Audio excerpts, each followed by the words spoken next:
Bismillahirrahmanirrahim. Assalamualaikum warahmatullahi wabarakatuh. Jumpa kembali di channel Pondok Ngaji. Hari ini kita akan kembali mengikuti pengajian dari Gus Ba. Tidak usah basa-basi, langsung saja kita masuk ke pokok pengajian. Ketika manusia mengatakan mampu, sebenarnya ada sekian hal yang manusia itu tidak ikut melakukannya, tidak ikut menciptakannya. Misalnya kue nyupir, supirana enak, punya pengalaman. Tidak kecelakaan karena apa? Nyupir kue enak, mobilku normal. Mobilmu normal lah, terwabrak mobil yang mabuk. Apa? Nah di sini ini manusia dituntut, diingatkan terus. Kamu itu butuh Allah, rahmat Allah itu yang melindungi kamu, bukan keahlian kamu, bukan kecakapan. Karena tanpa itu semua tidak bisa, semuanya Allah. Ya, tapi manusia tadi gara-gara misalnya tadi mobilnya normal, dia punya keahlian nyupir, terus mengklaim kalau keselamatan dia itu karena hati-hatinya dia, karena mobilnya normal. Padahal ada sekian catatan yang menjadikan dia selamat dan semuanya itu kudrahnya Allah Subhanahu wa Ta'ala. Misalnya gak ditabrak wong mabuk, gak ono gempa, gak ono bumi merekah. Misalnya kita pintar nyopir lah terus bumi memangap terus kita kecemplung nggak apa-apa. Kemudian daerah-daerah kayak ya rasa tak sebut nomor orang. Kira tahu muka siapa ya, mari tak sebut nomor yang ngeri. Ini Indonesia aman, tapi kita tenang aja satunya aman kabeh, ono sing aman. Ora usah kuatir likuifaksi, ora usah kuatir meteor jatuh, enggak ya potensi, no? Potensi semua. Sehingga ini sedikit saya ijazahkan. Suatu saat kata Rasulullah, saya yang Mu'ad melihat kamu hanya sejengkal di depan para ulama ketika nanti di akhirat. Terus Mu'ad tanya, Rasulullah tanya, kenapa kamu hanya satu jengkal dengan derajatnya para ulama ketika sowan Allah? Jawabnya Mu'ad, kamu punya amal apa? Jawabnya Mu'ad, ya Rasulullah, saya tidak pernah melangkahkan satu kaki, kecuali saya tidak pernah yakin apa bisa melangkahkan kaki yang satunya. Dan saya tidak pernah mengunyah satu makanan, kecuali saya juga tidak pernah yakin apa bisa menelannya. Dan saya tidak pernah bernafas satu nafas, kecuali saya tidak yakin apa bisa nafas berikutnya. Saking dia tergantung ta'aluk semuanya sama kudrahnya Allah Subhanahu wa Ta'ala. Kalau kita ini kan sok. Kalau makanan sudah di depannya kayak pasti bisa makan. Kalau dia sudah sehat jalan seakan-akan pasti bisa meneruskan. Padahal 0, sekian detik melaku dihantam mobil ya selesai. Misalnya stroke ya selesai dan bisa jalan. Sehingga para wali-walinya Allah itu orang yang filah gotin min lahadotagi, setiap kedipan dia, setiap perilaku dia itu hanya ta'aluk ambil Allah Subhanahu wa Ta'ala. Itu yang disebut ya ayyuhan nasu antumul fuqara'u ila. Nah, kemudian resiko makom ini, ya semua makom tak ada resikonya. Resiko makom ini itu biasanya dia lupa doa. Kenapa lupa doa? Karena doa itu terdefinisikan. Tak wari ilmu hakik harus rumono wis ra paham lah to tak ulang no. Ya resiko ilmu saya ingatkan. Ilmu itu kan ada dua. Ada ilmu yang karena didefinisikan. Dan itu akhirnya menjadi masalah. Sebenarnya ilmu itu tidak perlu definisi.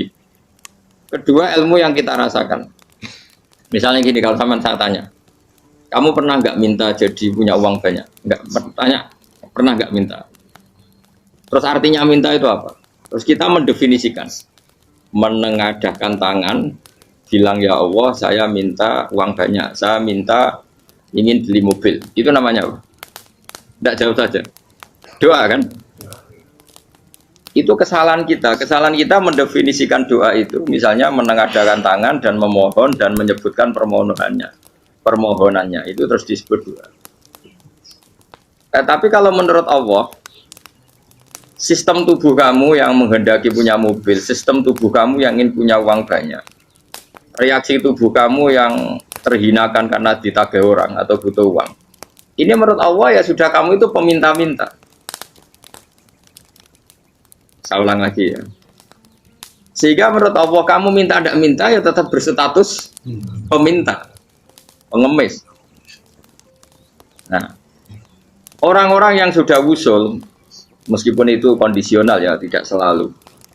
Itu ya dia pikirannya mengadahkan tangan apa enggak ya sama saja tubuhnya merasa minta, sehingga dia tidak perlu mengekspresikan minta. Nah, Terus orang yang fikih bilang seperti itu tuh sombong, wong kok gak tahu dungo. Sebetulnya keliru vonis orang fikih. Bagaimana mungkin dikatakan sombong? Dia reaksi tubuhnya, elemen tubuhnya sebetulnya meminta. Dia tidak berkategori meminta karena ilmu kadung didefinisikan kalau minta itu yang seperti ini. Itu kan lama. Nanti kalau suatu saat Indonesia yang kuasa itu terlalu NU atau terlalu yang tidak NU, lama-lama ada definisi. Misalnya yang dikatakan tahlilan itu apa? Ya bid'ah, Nabi tidak pernah tahlilan. Sahabat gak pernah nahlilin Nabi, malah ngajak kaji Nabi jadi tahlil. Mana nih tahlilan jalukno sepuro mayit, kaji Nabi jalukno sepuro. Sehingga dengan tradisi itu tahlil itu masuk definisi bid'ah, karena gak pernah dilakukan sahabat dan para tabi'in. Ya salahnya kamu definisikan. Tapi kalau udah kamu definisikan, diarani tahlil, ya mau la ilaha illallah. Terus mungkinkah satu bacaan la ilaha illallah dilarang? Wong ra oleh maca kalimat tauhid. Jadi misalnya tahlil itu nafadno kalimat tauhid. Mau ketok orang ora iso dilarang, tapi nak tahlil iku mitung dinani mayit koyo budo, sakane kriminal. Enak. Ya sudah seperti itu. Makanya banyak orang salah itu karena ilmu kadung didefinisikan. Nah, definisi itu sebenarnya tidak mengikat dalam banyak. Ini penting saya utarakan. Ya karena seperti itu. Makanya itu masalah-masalah besar antara kita dan firqah-firqah yang lain, masalah ahli sunnah, terus masalah yang lain-lain. Memang ya sudah seperti itu. Ya saya ulang lagi ya. Ketika Nabi Ibrahim mau dibakar Namrud, itu masyhur cerita itu. Dan kemudian jadi namanya Habib Syahid. Habib Syahid itu sebetulnya hanya ngutip Habib Abdul Haddad. Jadi syair itu sebenarnya ada di Diwanul Haddad. Apa? Diwanul Haddad. Diwanul Haddad itu syair-syair Abdul Haddad ketika beliau usul, beliau mukasyafah. Terus bagian dinyanyikan Habib Syahid terjadi populer. Saya ulang lagi ya. Tubuh kita, misalnya kamu lapar, perut kamu kan mereaksi minta makan. Andaikan kamu itu Tuhan, kan kamu tahu bahwa perut kamu itu minta makan. Tanpa kita bilang ya Allah saya minta makan, Allah tahu kalau reaksi tubuh kamu minta makan. Sehingga orang yang tidak minta pun asal makomnya makom yang ikror, mengakui kalau dia butuh, ya namanya sudah minta. Tapi fikih kadang mendefinisikan sing darane minta itu hanya madhep kiblat terus menengadakan tangan dan sebagainya. Ya sudah kita sebagai orang pengikut ya yang ikuti fikih, yang ikuti tasawuf, sebetulnya itu definisi yang sepihak. Sehingga ketika Nabi Ibrahim mau dibakar Namrud, masyhur itu cerita itu. Beberapa hari mungkin bulan-bulan orang disuruh Namrud cari kayu sebanyak-banyaknya. Ketika kayu sudah terkumpul mungkin satu lapangan, Ibrahim mau dibakar. Pegawainya Namrud itu bingung caranya mencalok Ibrahim. Mereka saking gedene napa? Api. Nak dicalok ado iku ratok tengah. Nak diparekno iku kepanasan. Masyhur. Terus setan zaman iku urung akeh dadi setan tenan. Saiki kan duplikate sakake dadi setan ra tau muncul. Wong duplikate wis napa? Akeh. Singkat cerita setan itu muncul pura-pura jadi manusia terus ditemukan manjanik. Manjanik ya semacam ketepil besar yang jadi mana ya dari kiai ketepil lu haram mergo penemune setan. Jadi ini tuh. Tapi nak manjanik penemune setan itu betul walhasil terus dibikinkan satu manjanik semacam ketepil besar terus Ibrahim dilemparkan ke api. Lewat apa? Ketepil tadi idenya siapa? Setan. Nah ketika di tengah api itu unik. Kata malaikat Jibril datang terus tanya sama Ibrahim, ya Ibrahim apa kamu butuh saya? Butuh. Alakah haja apa kamu punya kebutuhan? Jawab Ibrahim lah, saya tidak punya kebutuhan. Amma ilaika fala, kalau ke kamu enggak. Karena kamu makhluk, apapun keren kamu Jibril tetap kamu makhluk. Amma ilaika fala. Enggak, maksudnya butuh ke Allah nanti saya nyampaikan. Malah dinya Nabi Ibrahim, kalau Allah tidak usah kamu sampaikan ya sudah tahu. Gua be Jibril. Oh, aku itu ditekak kan. Ya saya ulang lagi, apa kamu punya kebutuhan? Alaka hajalla ama ilaika fala, kalau ke kamu enggak. Enggak maksudnya butuh ke Allah nanti saya sampaikan. Karena Jibril yang mentang-mentang dekat sama Allah dan tukang memberi informasi. Tapi kata Ibrahim, kalau ke Allah sih tidak perlu kamu, dia sudah tahu. Nah itu terjadi nagamanya Habib Abdul Haddad Masyhur itu apa? Hasbi min su'ali ilmuhu bihali. Jadi cukup ilmunya Allah itu menjadikan saya tidak perlu minta. Hasbi min su'ali ilmuhu bihali. Jadi ada kondisi tertentu yang para wali itu, saya ulang lagi, kondisi tertentu yang para wali itu ya tidak minta.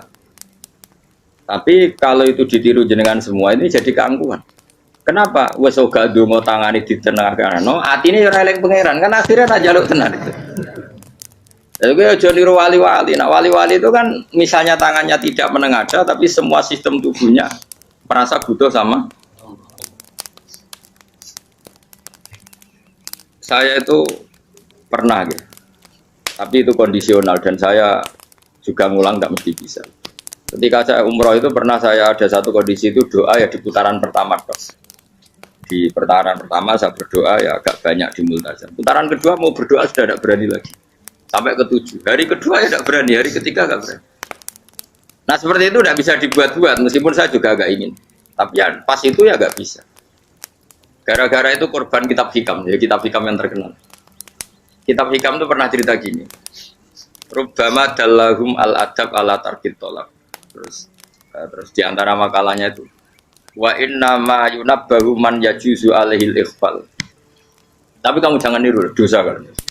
Tapi jangan ingkar ilmu ini tambah dosa oke. Jadi niru ya dosa, ingkar ya dosa. Jadi ada seorang wali kata hikam. Kadang-kadang seorang wali itu mau doa diulang itu sungkan. Kenapa? Yang perlu diingatkan tuh yang potensi lupa. Allah kan masih ingat doa kemarin. Lalu itu gara-gara saya sebelum umroh itu mensinau kitab hikam itu agar Fidrullah. Ya Allah. Sing tak dungani wingi ejek eling kok tak eling nomen ae. Dadi wa inna ma yunabbahu man yajuzu alaihi yang bisa diingatkan hanya orang yang potensi lupa. Sementara Allah tidak akan. Tapi kan akhirnya dungane eling. Ya Allah kayak kemarin. Hari ketiga ya Allah kayak. Makanya menurut saya ilmunya orang hakikat itu juga ada sisi kriminalnya karena ya tadi. Tapi kamu ingkar ya keliru. Memang Allah gak mungkin lupa, ngapain kamu ingatkan. Makanya menurut saya Allah itu memang zat terbaik, bener-bener Rahman Rahim. Mestinya nak Allah terbaik, itu ngomong bedino malah ngamuk. Lah aku lali tapi mbok eling dong. Tapi Allah itu ya maklumi ya dengan kekeliruan. Kita ini kan selalu keliru, dongo terus ya keliru sebetulnya karena seakan-akan kan mengingatkan seseorang yang mungkin lupa. Wong Allah tidak pernah lupa kok, kamu ingetin terus. Atau kamu menggurui Allah, yaitu ya Allah nang sebadani kalau di duake padahal nggak mesti maslahat bagi kamu. Duake orang mesti maslahat bagi kamu. Maka ada sekian contoh yang wali itu dibully pangeran. Saya sering cerita, banyak cerita wali itu dibully pangeran. Digarap ya pangeran. Ini gara-gara salah dewi. Saya pernah cerita dan itu ada di hikam betul di kitab itu. Ada wali itu tukang hamal itu manol di pasar itu tukang angkut. Jadi kalau ada orang bawa barang berat diangkut dia, terus misalnya kalau dulu mungkin ya ke kereta atau ke singkat cerita terus diupahi. Saat dapat apa dia pasti pulang karena dia hanya butuh makan satu piring karena dia tirakat makan satu piring untuk ibadah 24 jam. Singkat cerita dia ngeluh ya Allah. Kamu tahu, engkau tahu, saya ini pecinta engkau. Saya ini hanya butuh makan satu piring untuk kuat sholat. Tapi kenapa harus jadi juru manol? Berilah saya rezeki yang tanpa kerja. Nah, selang sekian hari dia dituduh maling, terus di penjara, terus dapat rezeki tanpa kerja. Dia ya Allah kenapa jadinya gini? Kan kamu minta rezeki tanpa kerja. Ya itu penjara itu rezeki tanpa kerja kan. Jadi Allah memperlakukan para walinya itu memang unik. Ya kadang dibully.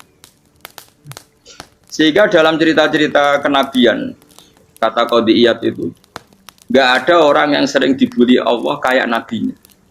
Karena nabi itu orang yang dicintai Allah. Jika salah sedikit saja itu cara pangeran itu cara kampus itu digarap pokoknya dipelonco pokoknya salah sedikit.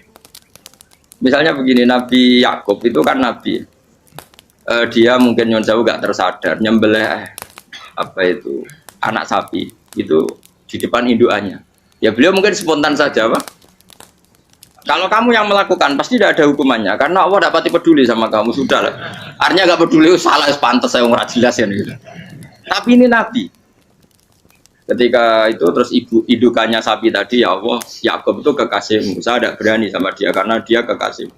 Tapi saya tetap menuntut keadilan. Dia harus merasakan susahnya dipisah dengan anak. Meskipun dia tidak nuntut rasanya roh anak sebelah, itu tidak ada se ekstrim itu. Sapinya itu hanya nuntut, ya Allah, dia harus merasakan sakitnya terpisah dengan anak. Akhirnya Allah menciptakan Yakub mengalami terpisah dengan Nabi siapa? Yusuf. Itu kalau kata qadiyat, itu kalau yang melakukan tidak Nabi pasti nggak dibully Allah, dibiarin. Karena Nabi ini yang melakukan. Nah. Terus ini Nabi Yusuf lagi, mana rasa daftar wali berat. Nabi Yusuf itu di penjara itu karena terdolimi apa karena memang dia salah? Terdolimi. Dan ya Yusuf itu Nabi. Nabi Yusuf itu Nabi betul memang benar-benar. Meskipun ganteng dia Nabi. Syaratnya Nabi ganteng kira-kira mlebu. Nabi itu harus ganteng, enggak boleh. Nabi elek ora oleh. Karena Allah izin di kekasih kok kriting elek. Allah ya di selera terus ya. Kabeh Nabi mesti yang paling ganteng di kaumnya, yang paling nasab. Enggak boleh Nabi kok pesek, kriting, enggak boleh. Tapi kalau sudah jadi orang soleh oleh kan. Tapi kalau Nabi enggak boleh. Nabi Yusuf bukan. Masyhur kan cerita Nabi Yusuf dengan siapa? Zulaikha. Dan belum ada orang dalam keadaan darurat masih cerdas kayak perempuan. Jadi singkat cerita, ketika Yusuf diajak Zulaikha selingkuh gak mau kan keluar dari kamar. Dalalah kebetulan wa alfaya sayyidah Rajal. Itu si Zulaikha tadi spontan langsung bilang, wahai suamiku, apa hukuman orang yang ingin menodai keluargamu? Itu wong wedok. Padahal dia agak terencana, dia pun gak bayangkan kepergok suaminya. Itu dalam keadaan kepergok itu masih cerdas. Suamiku, apa hukuman orang yang mau menyelingkuhi keluarga Anda? Ingat kita suaminya murka, terus Yusuf di penjara, terdolimi. Ketika di penjara, kemudian Yusuf punya keahlian mentakwil apa?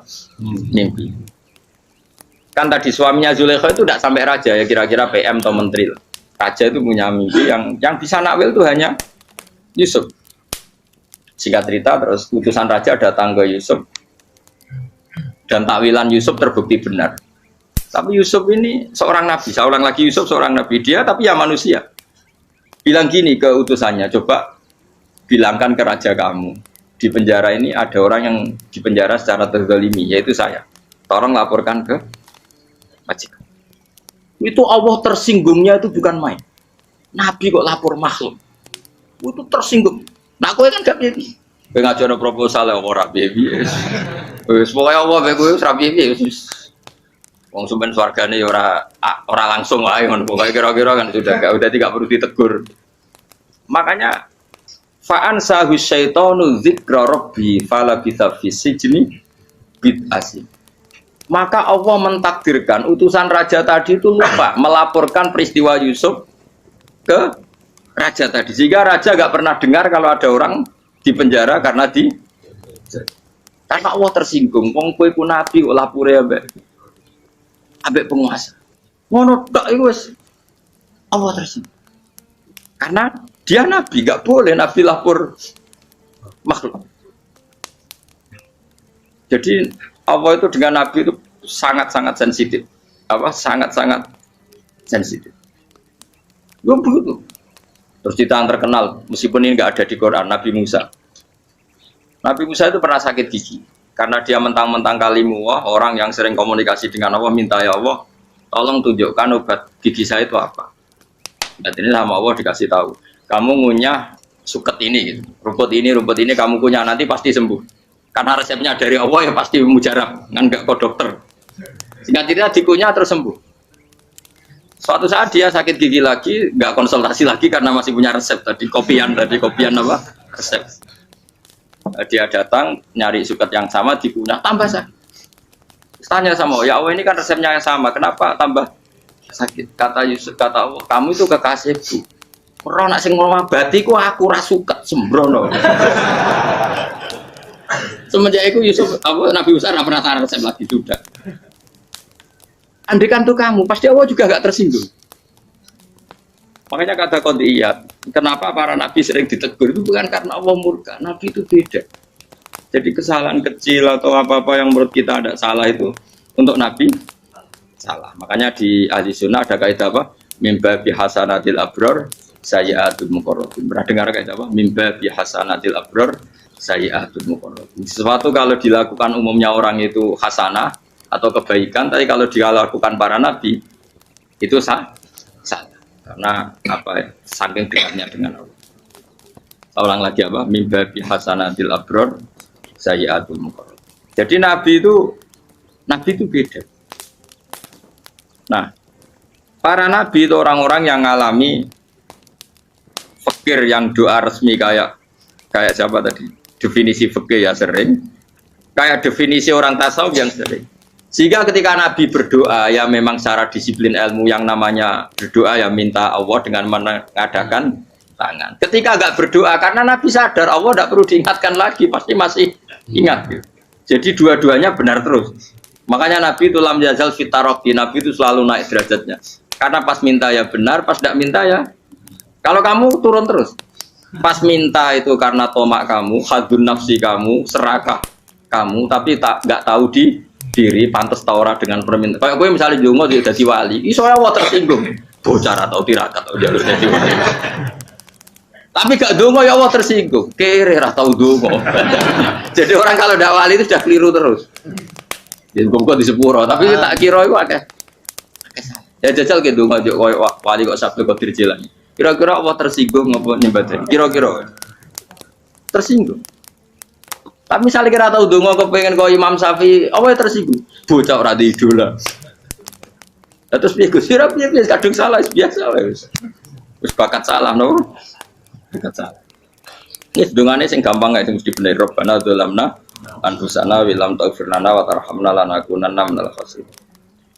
Saya pernah punya kitab dan kitab itu menurut saya luar biasa. Bahkan ketika adu bully itu, adu cara mahasiswa itu kayak pelonconan itu. Nabi sama Nabi pengiran itu dan itu sekali yang satu salah melakukan disiplin ilmu pengiran itu degradasi. Dan Allah memang mengancam gitu. Kalau kamu melanggar ini, la biton namin diwanin nubuah. Nanti la amkuan namin diwanin nubuah. Kamu saya hapus dari buku kenabian. Tes-tesannya ya lucu. Biasanya begini. Kata Nabi Musa kan ditanya. Ketika dia khutbah ditanya orang, siapa orang paling alim ya Nabi Allah? Sekarang orang paling alim itu siapa? Nabi Musa jawab, saya kan. Ya itu Allah tersinggung karena wong kok mletene ngono. Tapi andai kan Nabi Musa kok jawab Fauzi itu salah, oh tambah salah meneh. Enggak rugen, malah salah meneh. Tapi jawab Musa ya salah. Saya Gusti, saya kan. Orang paling alim siapa? Saya. Allah memperingatkan Musa. Ada seseorang yang lebih alim ketimbang kamu. Coba kamu harus ketemu dia. Ketemu dengan cerita ketemu Nabi siapa? Khidir. Terus dalam 3 sesi ini, 3 babak ini buli-bulian. Nabi Khidir itu dalam 3 babak ini selalu kelihatan salah. Di antaranya adalah cara sekarang ya mungkin di gonjak sepeda motor atau perahu kalau dulu. Yang menggratisi dia numpangi sepeda motor malah spionnya dicopot. Spionnya dicopot, dirusak. Nabi Musa kan sudah digratisin malah rusak yang motornya yang apa? Menggratisin. Nabi Khidir masih tenang. Kamu tidak paham. Jadi Nabi Khidir mesti distok kamu tidak paham. Itu kata Syurrahul Hadis termasuk Ibnu Hajar Al-Asqalani bilangin. Setelah itu kedua membunuh anak kecil. Musa tambah marah. Anak yang belum punya dosa kok kamu sampai 3 kali ada 3 peristiwa. Itu kata Syurrahul Hadis. Andai kan Musa kok diam tidak protes, maka dia akan disalahkan Allah. Karena dia berarti membiarkan kemungkaran di depan matanya tanpa reaksi. Jadi sebetulnya ketika Musa berontak itu Nabi Khidir, Nabi tenan gitu. Jadi itu kan unik. Tapi berontak itu disalahkan. Jadi angel sandi tes-tesan jadi Nabi ku ya angel. Misalnya kok Nabi Musa itu kayak model santri Jawa Timur. Nabi Khidir salah, nggih nderek mawon. Ya ora nabi jero barang mungkar. Menengae. Berarti yo nabi goblok ngono kira-kira. Makanya memang Musa harus konsisten seperti itu, harus demo terus. Kayak saya misalnya sebagai kiai fikih, kiai ya harus seperti ini cara mulang saya. Enggak boleh saya misalnya terus anut mulang terus tawadu semeneng itu ora karu-karuan. Jadi andaikan Musa kok tidak protes itu malah salah. Ya memang harus. Dan itu Nabi Khidir dia, Nabi tenang. Makanya Nabi Khidir akhirnya respect. Tidak ada hati sebaik Abu Musa. Risi itu gak nyaman ketika melihat jadi itu sebenarnya poin. Tapi lucunya Nabi Khidir yang nyalan. Takkan dari rasa kok komen takok. Tapi harus disalah no. Ya aku cari Nabi Musa. Ya jajal, gawe peristiwa meneh aku tak sabar rata kok. Kan jajal nih. Barang dijajal ya protes meneh. Barang protes meneh, tinggal satu kali kesempatan. Kowe takok meneh wis ra dadi murid. Dikasih kesempatan lagi ya protes meneh deh umat.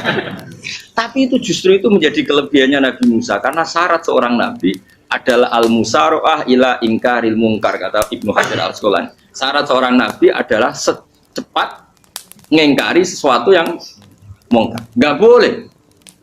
Ya toh kan misalnya kita jadi murid terus gurumu itu gandeng artis atau gandeng penyanyi dangdut dia derek mawon. Jadi guru mumet goblok. Tapi kowe ngloroi guru tersinggung. Ora roh hikmah e. Kan bingung loh. De guru ini kok bingung loh. Soalnya kayak de guru jadab dorong Jawa Timur apa? Gurumu gandeng penyanyi dangdut. Reaksimu beda tak. Ayo loh, nah elek kan gak iri. Biasanya nah elek itu ra iri. Sekarang Pak. Sing ayu, sing potensi iri. Kira-kira reaksi kamu itu milih derek mawon apa berontak?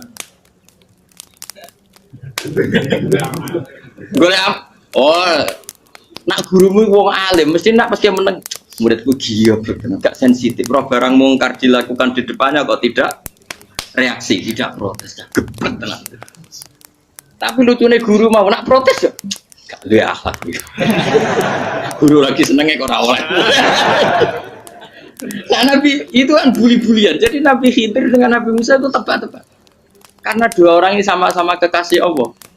Itu Nabi Musa justru barokahnya itu dia tidak pernah kelasmennya di bawah Nabi Khidir. Semua ulama sepakat kelasmennya Musa tetap di atas Nabi Khidir. Sehingga yang berlaku ya tetap ilmunya Nabi Musa bahwa membunuh anak kecil tidak boleh, merusak perahu milik orang lain tidak boleh. Karena Allah tetap lebih respect dengan ilmunya Nabi Musa. Nabi Khidir tetap ilmunya nggak dipakai, meskipun dia disebut hakikat. Karena ilmunya Nabi Khidir ngani ngoyo wong ape mutusno ngenteni nginceng loh mahfud. Lah sing iso iku sapa? Barang ra mungkin kok. Makanya Nabi Khidir terakhir menutup kalimatnya wa ma fa'altuhu an amri. Dzalika ta'wilu ma lam tasdi alaihi sob. Aku dhewe nglakoni ini ya ora roh, wis ditakdir nglakoni ngene wae. Dadi artine Nabi Khidir ya ora paham. Jadi wa ma fa'altu an amri itu terakhir kira-kira artinya saya sendiri tidak melakukan ini karena inspirasi saya sendiri atau keputusan saya sendiri. Tahu-tahu saya ditakdir melakukan. Karena pas itu Nabi Khidir disetting semuanya dengan ilmu hakikat. Yaitu bayi tadi memang kutiba kafiron. Kutiba kan apa? Kafiron. Memang dia nanti kalau umur nganti tua ditakdir mati kafir. Daripada mati kafir nanti ya sudah mati sekarang. Tapi nggak mungkin kan ada syariat daripada soben beling pateni kecil. Ora ono syariat, tetap ikut Nabi Musa. Makanya kata Ibnu Hajar Al-Asqalani itu uniknya Allah sama para wali-walinya. Wali ku klirullah itu tetap disenengi pengen. Terus pangeran nabi-nabi ini yo gejol-gejolkan yo pancen nak wong. Terus keempat ya. Tadi kan saya punya contoh 3, ini contoh keempat, ini terakhir. Kagian kok ilmu meracu cukup tetap malah bingung enggak. Nabi itu minggat itu boleh enggak? Tanpa pamit, minggat itu pergi enggak pamit itu boleh enggak? Enggak boleh. Rasulullah meskipun kayak apa disakiti di Mekah itu enggak pernah minggat, enggak pernah hijrah. Saya ulang lagi, karena butuh izin. Tapi Allah pernah punya kekasih yaitu Nabi Yunus. Nabi siapa? Yunus. Itu Quran meredaksikan ya abako. Abako itu terjemahnya apa? Minggat. Kalau pergi itu dahaba. Tapi ini Allah meredaksikan itu abako. Abako itu ya minggat. Nabi Yunus itu dakwah di daerah Nainua. Ya, Nainua itu ya Babylon sana. Kampungnya namanya Nainua. Ya daerah Babylon. Babylon itu kalau di geografis modern ikut Irak. Ikut mana? Irak. Jadi Kufa, Basra, Babylon. Terus siapa itu yang mengalahkan pasukan Yahudi dulu itu Buktanasor, Hebuket, Nasir itu ikut mana? Babylon apa? Babylon. Bama unzila alal malaka ini di Babila Harut Amar. Makanya kalau ulama-ulama melihat Irak kacau sampai sekarang itu tidak kaget. Irak itu ardun mal'unah kalau di kitab-kitab. Bumi yang memang sudah terlaknati mulai dulu. Sehingga ketika ada kasus Saddam Hussein sekarang itu ulama tidak kaget. Zaman Rasulullah Sugeng itu Irak itu termasuk sudah bumi yang guna keazala. Jadi di sana pasti banyak fitnah. Fitnah pertama yang dicatat sejarah adalah Mautul Hussein apa? Pak Budute Said siapa? Hussein di Karbala. Era Imam Syafi'i adalah zaman mifnah, ulama dibantai karena dipaksa mengatakan Quran apa? Makhluk. Terus konflik-konflik sampai era Saddam Hussein terus era sekarang jadi. Nah kita ini ulama sebenarnya tahu tarikh itu. Tapi di era modern kan dianalisis karena campur tangan ini itu ya sudah lah. Sebab goblok pun daripada ngebantah-bantah olahraga. Ibu goblok, ibu pinter.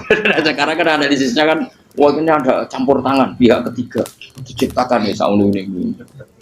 Ya kalau intelijen harus ngomong seperti itu. Kalau kita seperti ulama memang dari dulu dicap Nabi hunalika az-zalasil wal fitan. Saya teruskan. Nabi Yunus itu dakwai kaumnya itu lama sekali dan tidak iman. Nah semua nabi kalau kaumnya tidak iman itu diberi hak Allah ngancam akan adanya azab apa? Ngancam akan adanya azab. Nabi Yunus ngomong gitu terusin. Nanti kalau kamu tidak iman itu pasti kena azab. Anggap saja dia ngancam gitu sudah berbulan-bulan. Singkat cerita, azab baru tinggal 3 hari lagi. Ayo nang iman, tinggal 3 hari lagi. Ya kira-kira dia ngomong misalnya Ahad, berarti Ahad, Senin, Selasa, atau kamu milih Selasa ya Rabu, Kamis. Singkat cerita Ahad itu dia gak kuat. Wah semuanya kurang telung dino kaumku tetap orang iman. Mangkel asal minggat deh. Mau minggat ya jadi mau minggat kan nggak punya tujuan. So asal pergi jauh saja. Ada perahu, sekenanya dia naik saja. Namanya minggat nih. Kalau bawa bekal terencana, bawa visa, paspor kan plesir namanya. Jadi minggat tuh ya gak, ya sekenanya nggak persiapan. Singkat cerita sampai ikut perahu nelayan tadi terus zaman itu ya ada mitos kalau ada gelombang yang nggak wajar pasti ada orang minggat. Terus ditanya siapa yang minggat Nabi Yunus kan orangnya jujur saya katanya. Ya sudah yang minggat harus dicemplung gitu. Terus ada yang agak baik, ya jangan gitulah. Ini kan kita semua butuh selamat. Judi dulu. Terus judi satu lagi ketemu Yunus. Coba mungkin salah udahnya judi lagi ya ketemu sampai 3 kali ya ketemu Yunus.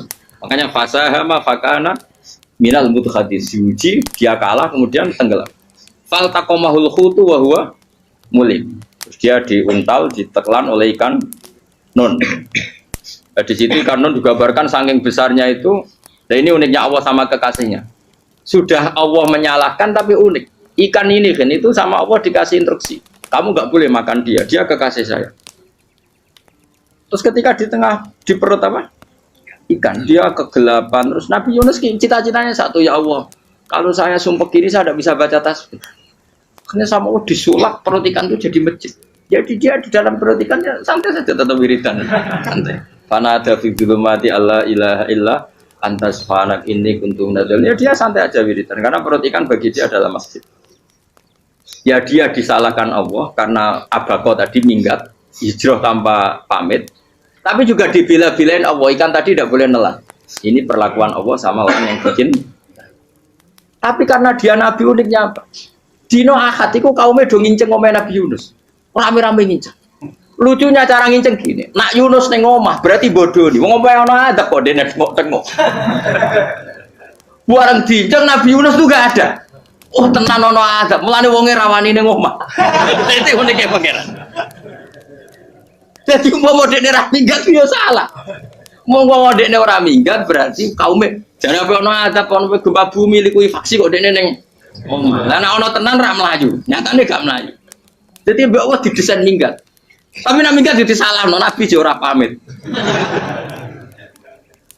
Makanya masyhur saya itu punya kitab karangannya Habib Alim Alamah, babanya Habib Anis, Habib Ali bin Husain yang ngarang apa?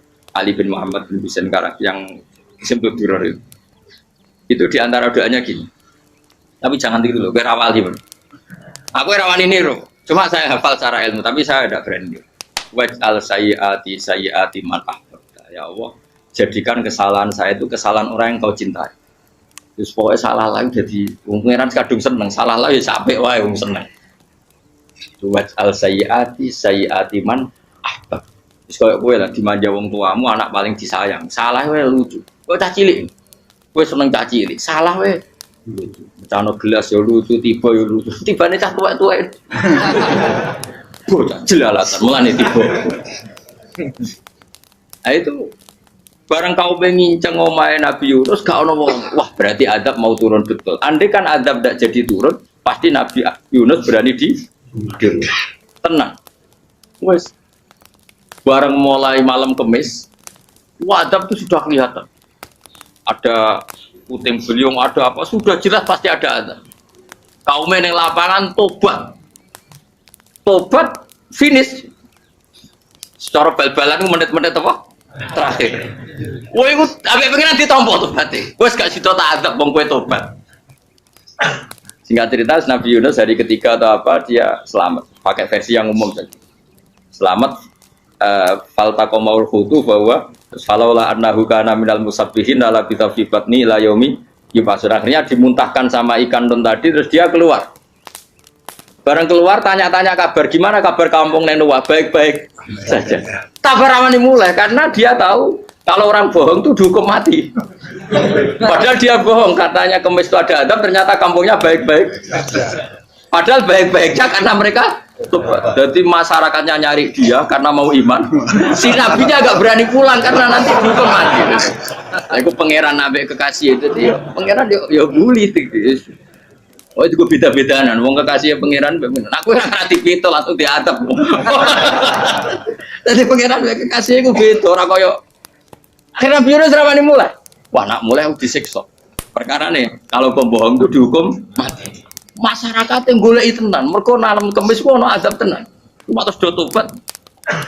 Disebut falaula kana qaryatun amanat fanafa'aha imanuha illa qauma Yunus lamma amanu kasyafna anhum adzabal khizyi fil hayatid dunya. Enggak ada kampung yang saya adab kecuali kasil tak adab, kecuali kaum Nabi Yunus. Aku semeh ngadab lho, pas menit terakhir peta adab tobat. Akhirnya rasido dari pangeran. Iku kaum Nabi ten. Iku yo barokah minggate Nabi Yunus. Lah iku nabi. Wong keliru kok barokah. Iku nabi. Umpama Nabi Yunus ora minggat, kaume berpikir Yunus bohong. Wong ape ana azab kok tengok-tengok ning ngomong. Tapi pas minggat tenan yo disalahno pangeran, minggat kok gak. Hikmat. Amalane kira usah protes. Wali itu beda, kekasih pangeran. Itu sama dengan sing dialami Rasulullah sallallahu alaihi wasallam ning Sulhul Hudaybiyah. Semua perjanjian itu salah secara hukum fikih. Bukan salah lagi, sangat salah cara ukuran fikih. Sehingga semua sahabat itu protes kecuali Abu Bakar As-Siddiq. Cuma semuanya ngomong Umar, tapi semua sahabat akhirnya ya mencoba di antara perjanjian gini.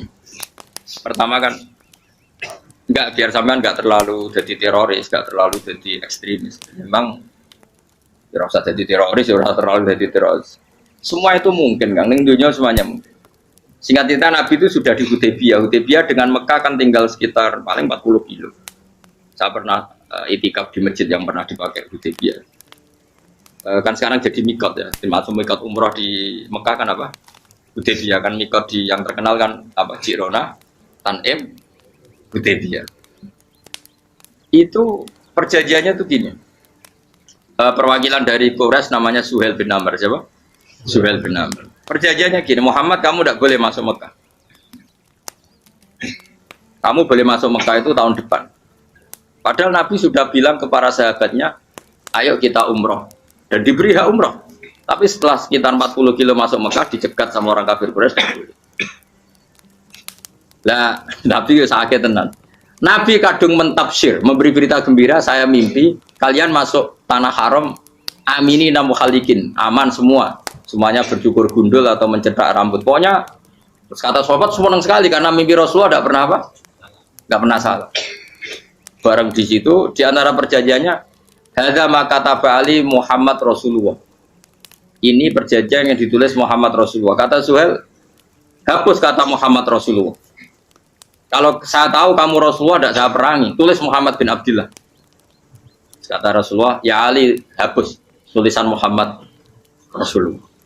Kata Ali, tidak saya akan menghapus setelah Muhammad Rasulullah. Saya beri Nabi unik. Hapus gak popoli, masih hapus aku tetap Rasulullah. Tulisan. Jadi Nabi ya relax saja. Tapi Ali katanya, "Fawwama ana bimakhihi abadan." Saya tidak akan menghapus tulisan itu selamanya. Kata Nabi, "Kowe nek ora gelem ngapus, tanganku didono, aku sing ngapus." Nabi kan umi tidak bisa baca terus. Tangannya Nabi sendiri yang dilewatkan Ali ke tulisan itu sehingga terhapus. Nabi ya rileks. Wong tulisan wae aku ora ditulis Rasulullah ya tetep Rasulullah. Nabi masih rileks. Terus perjanjian kedua, kalau ada orang kafir Quraisy masuk Islam harus dikembalikan karena berarti keluar dari habitat. Tapi kalau sudah Islam kok masuk kafir lagi harus dibiarkan karena berarti kembali ke habitat. Nabi bilang ya nggak masalah. Semua perjanjian itu merugikan Islam. Itu secara fikih pasti salah. Akhirnya Umar itu protesnya keras sekali. Ya Rasulullah, apa engkau masih nabi? Utakai sengak. Apa engkau masih nabi? Dan Nabi siapa santai bala ya saya masih nabi. Tapi kenapa kamu hinakan kita dan memberikan kehormatan pada orang-orang kafir itu? Jawabnya kan Nabi lucu.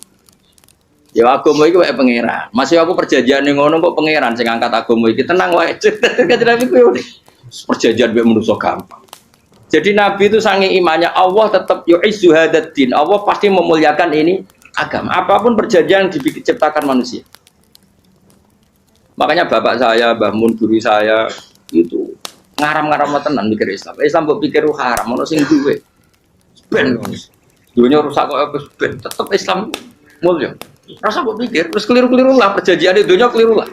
Lo coba Uni Soviet kayak apa hegemoninya? Kayak apa kuatnya Uni Soviet? 100 tahun mengkooptasi Uzbek, Tajikistan dan tapi apa bisa menghilangkan keimannya orang Uzbek Ceknya? Ketika Uni Soviet bubar langsung malah negara-negara itu jadi persemakmuran yang negara apa? Indonesia kayak apa? Dikooptasi. PKI, jajah Londo 350. Mbah Soleh Darat alim zaman Londo, buyut-buyutku alim zaman Londo. Iku semondok Mekah ya alim. Zaman PKI ada wong alim. Saiki ayo, zaman Islam Nusantara apa ono sing alim koyo. Jadi Islam menarik zaman wis di regani negara, zaman rung dinegani negara wis mul.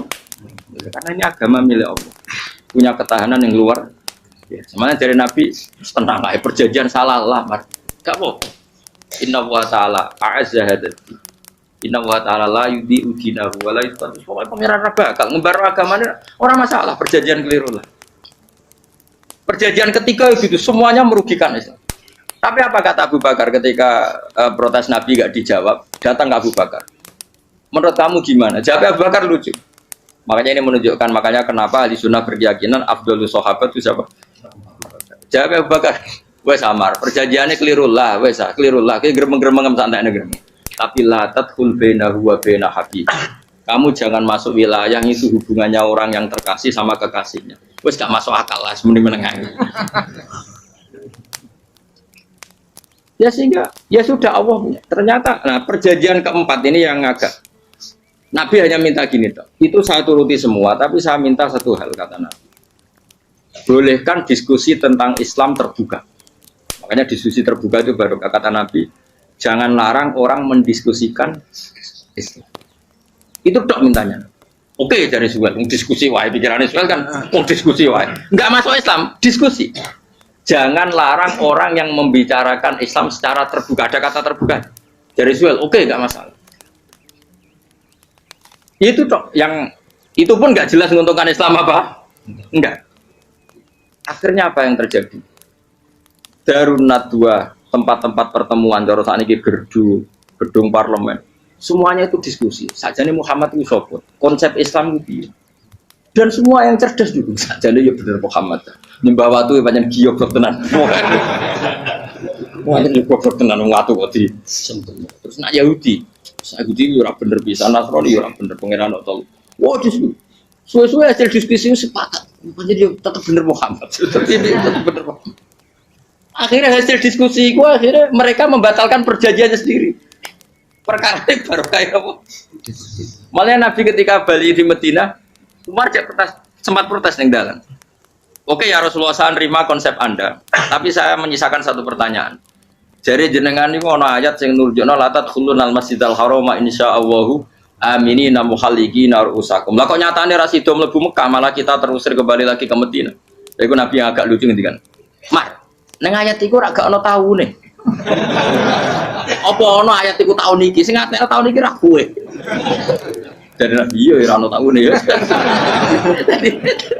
Ora ono taune kok tahun dhewe kan kira-kira. Ayat itu kan gak ono taune, Umar ae sing GR nafsiri tahun ini. Wong awam suatu saat kamu akan masuk Masjidil Haram. Tapi kan gak ono taune ayat itu.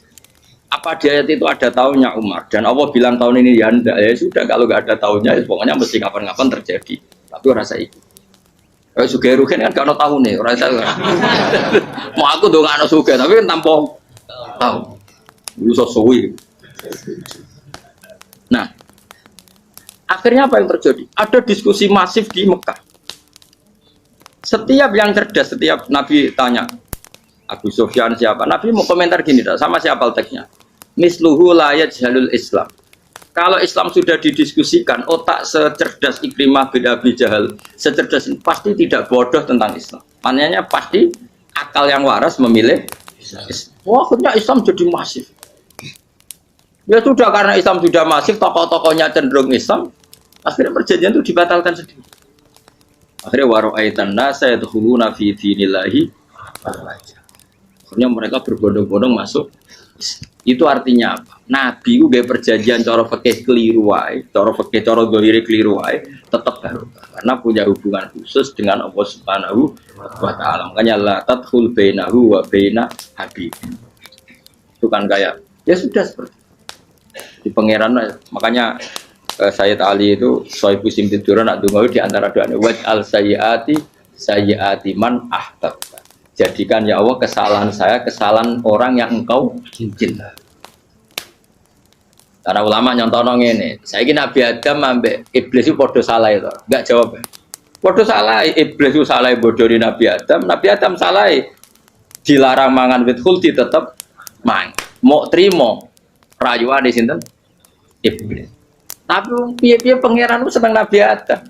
Sediluk diusir bar sumajtabahu rabbuhu fataba alaihi wa bar langsung Adam urung metu kok swarga wis diwarai. Damke kepengin tak sepuro nggih, tak warai dongane.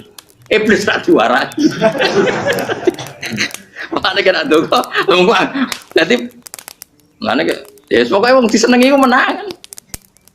Barke apa jodoh iku, kowe ora bakat wali biasa wae iki cerita.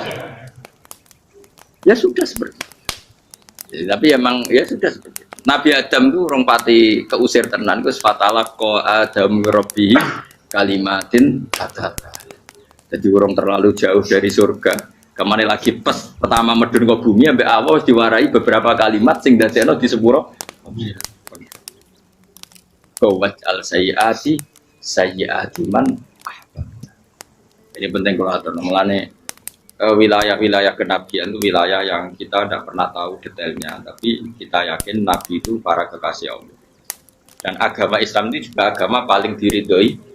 Maka di zaman apapun, kecewa apapun dengan perjanjian dengan negara maupun dengan dunia, Islam tetap di rumah pengiran. Kita rasa kuat. Mikir Islam itu keliru. Nangit mayo oleh nak mikir keliru. Agama dia pengiran kok pikir. Saya masyhur. Sayyidina Umar itu kan khalifah paling sukses masalah futuhat. Di masalah apa? Futuhat. Dan Ibnu Umar setiap jalan-jalan itu dibully sama orang-orang. Ya Ibnu Umar, mbok ya kamu itu minta sama bapak kamu supaya dia nyebut penggantinya siapa. Atau bikin suksesi lah. Jangan kok dia khalifah sukses kemudian tidak jelas juntrungannya. Kan dia tetap mati suatu saat. Saking gak kuatnya Abdullah bin Umar, dia matur, ya Abah, engkau harus suksesi. Siapa ya pemimpin setelah jenengan? Lah kenapa? Orang-orang bilang kalau ada orang misalnya penggembala kambing terus ditinggal gelanggang itu dianggap dosa karena kambingnya pasti kocar. Apalagi ini urusan umat. Kalau tahu-tahu mati sebelum sesi ini pasti kacau. Umar langsung marah. Agama Islam itu gak sama dengan kambing kata Umar. Agama Islam agamanya pangeran, mesti diurusi pangeran. Aku mau khilafah. Aku mau sukses. Ben aku ora usah mikir. Engko ora diurusi pangeran. Jadi Umar itu justru saking hormatnya sama Islam itu dengan cara gak mau mikir Islam. Gak mikir berarti gak khidmah ya, tetap mengkhidmati Islam. Seperti saya ini kan yang khidmati Islam lewat mulang. Tapi aku tahu mikir nasib Islam. Islam ora kondang piye. Ditinggal Abu Bakar melaku, Umar melaku. Wali songo mbek kowe ora mulya wali songo. Saiki jurus mudin yo mlaku, jurus KUA yo mlaku. Jurus mubalek sing kadang matre ku yo mlaku. Berapa kiai sing dadi oknum perkara proposal? Ya agama ya. Wong bapak udah konco kiai ku mudin, anake mondok. Bareng saking suwene dadi mudin, zaman iku mudin urung untuk gaji kono negara. Anake yo dhuwit mending spontan. Cung ora ono mati kok yo dhuwit. Kok ora ono mati ra entuk. Cung ora ono mati kok yo dhuwit. Mun iku agama yo ora piye-piye juga. Mergo agama iki diurusi ayo nabi palsu ben kira wae mulai Musailamah sampai Musotek sampai Lia Eden kurang lagi mulai wali palsu koyo Romo Doso Romo sapa iku kowe ono kabeh ora masalah. Uni Soviet kayak apa mengkooptasi Ceknya Uzbek akhirnya ya kalah Uni Soviet. Saiki Ceknya Uzbek jadi negara Islam kayak apa Donald Trump Islamfobia tapi sekarang orang Amerika malah berbondong-bondong masuk nopo pikir malah Islam konsepi malah rusak. Mergo terus di metodologi. Harusnya penyebaran Islam itu begini. Harusnya Mbah Mungkira pangeran ngomongnya harusnya. Orang Islam kadang melaku ya lewat mudin. Ya. Saya itu punya santri ini kisahnya. Itu lahirnya di Bali. Itu bisa baca Fathul Mu'in. Lahirnya di Bali. Bahkan dia ketika SD itu tukang mimpin lagu Hindu. Lagu Bali itu Hindu. Hindu. Karena dia ketua kelas, tapi Islam. Semua coba. Jadi gara-gara jadi bapak itu bakal sate neng Bali. Ya bakal sate berhubung sukses, ponakane misalnya ini diajak orang Madura kan, artinya orang Madura. Setelah kampung itu menjadi kampung Muslim lama-lama berkebutuhan punya masjid. Berhubung wis anake kiai ono masjid mosok ora di wong alim. Akhirnya anake dipondokno di Jawa. Pondokno di Jawa iso maca muin terus ngaji sama saya. Jadi saya neng Bali kok ada wong ora mu, ya ana santri di Bali maca Fathul Mu'in. Neng Jawa kadang wong ora iso maca muin. Jadi dia mau bakal sate muter. Kayak Islam di Indonesia gara-gara pedagang Gujarat. Meskipun sejarah itu diperdebatkan ya gara-gara dagang. Karena mereka Muslim ya akhirnya menyebarkan apa? Jadi semudah itu Allah. Termasuk konflik Ali bin Muawiyah itu barokahnya sama susahnya konflik itu masih banyak barokahnya. Sayyidina Ali sama Sayyidina Muawiyah karena kita ahli sunnah ya tidak menyalahkan salah satu madzhab ahli sunnah itu barokahnya beliau konflik itu banyak sahabat yang migrasi. Ada yang ke Cina, ada yang kemana-mana. Termasuk yang diyakini para sejarawan ada yang ke Selat Malaka. Termasuk akhirnya sampai ke Baros itu. Barokahnya orang nggak nyaman di Yaman itu di Syria sama di Irak. Akhirnya Islam oh, sudah. Andai kan nggak ada konflik itu, mungkin penyebarannya juga lama. Makanya saya bolak-balik bilang, setan itu ya ono goblok. Bongkor melok ngaji saiki. Setan ora goblok piye. Kalau ada anaknya Kiai 5 lanang kabeh sih, alim kabeh itu didu. Mergo rebutan pondokin. Akhirnya pondok satu titik di desa itu. Misalnya beduan ya di meja. Gara-gara tuh konflik itu terus sing sitok minggat ning Kalimantan. Gara-gara anak kiai yo gawe pondok ning Kalimantan. Sitok minggat ning Sumatera, anak kiai yo gawe pondok ning Sumatera. Cara setane gak ngedu, malah pondok tetap satu titik. Tapi setan itu goblok ora roh, akibat ngene iku ora roh. Akhirnya dulur didu menyebar. Lah wong saleh menyebar ning ndi menyebarkan sujud, menyebarkan Jadi setan yo ono goblok, muga-muga ora ngaji, muga nak ngaji rene roh, ana ngono ora usah ngono. Andai kan tidak diutik kan satu titik. Nggih betul. Tapi setan niku nak ana wong saleh iku didu. Nak didu ana sing kecewa minggat. Lah minggate wong saleh ndak ape gawe apa? Mosok ape gawe dugem. Lan kula anggere wong saleh tukaran Gus iku tukaran gara-gara tukaran sak minggat ning Papua ya alhamdulillah. Apik. Kula niku ra Gus kancaku ya Gus-Gus sing minggat ki kuat. Angger pamit kula ora tau tak tangisi. Bernuwun ki kok minggat to bener. Minggate Gus ndak ganti piye. Paling yo gawe pondok kok gawe. Setan nganti saiki belum tahu. Mulane muga-muga ora roh. Jadi artinya nak pangeran ngersakno iku segampang itu. Lah coba di Ponegoro kan konflik sama keluarganya yang dulu ada yang mungkin sebagian problem. Ning Sulawesi ya tetep gawe napa? Pon. Engko nenggone wis wae angker ning tinti. Wali Songo ya. Sunan Kalijaga agak pati cocok buyut Sunan Kudus. Rapati cocok akhirnya dakwah ning kidul di daerah kene. So akhirnya ono, yo terus mono dawai rong khatam terus jadi Islam macam-macam. Saat terus no. Tapi ya baru kayak gue ono Islam dok Tingkir, dok Solo, dok Jog. Cara rapati tukaran Sunan Kalijaga menyewangi Sunan Kudus, Sunan Bonang dan gue berhubung baru kayak tukaran sidik-sidik. Jadi bahasa saya itu buyut-buyut itu Sunan Kudus itu dua dukung Arya nopo. Sekali Joko dukung mungkin itu. Setuju ya. Pokoknya kurang satu terus-terusnya. Pokoknya saya mau Jogja diulang putus. Buyut-buyut keluar itu dianggutus. Serasa dijero-jero. Dan jelas barokah. Mau tukaran ya utak-utak neng Pantura. Barokah tukaran ya dong.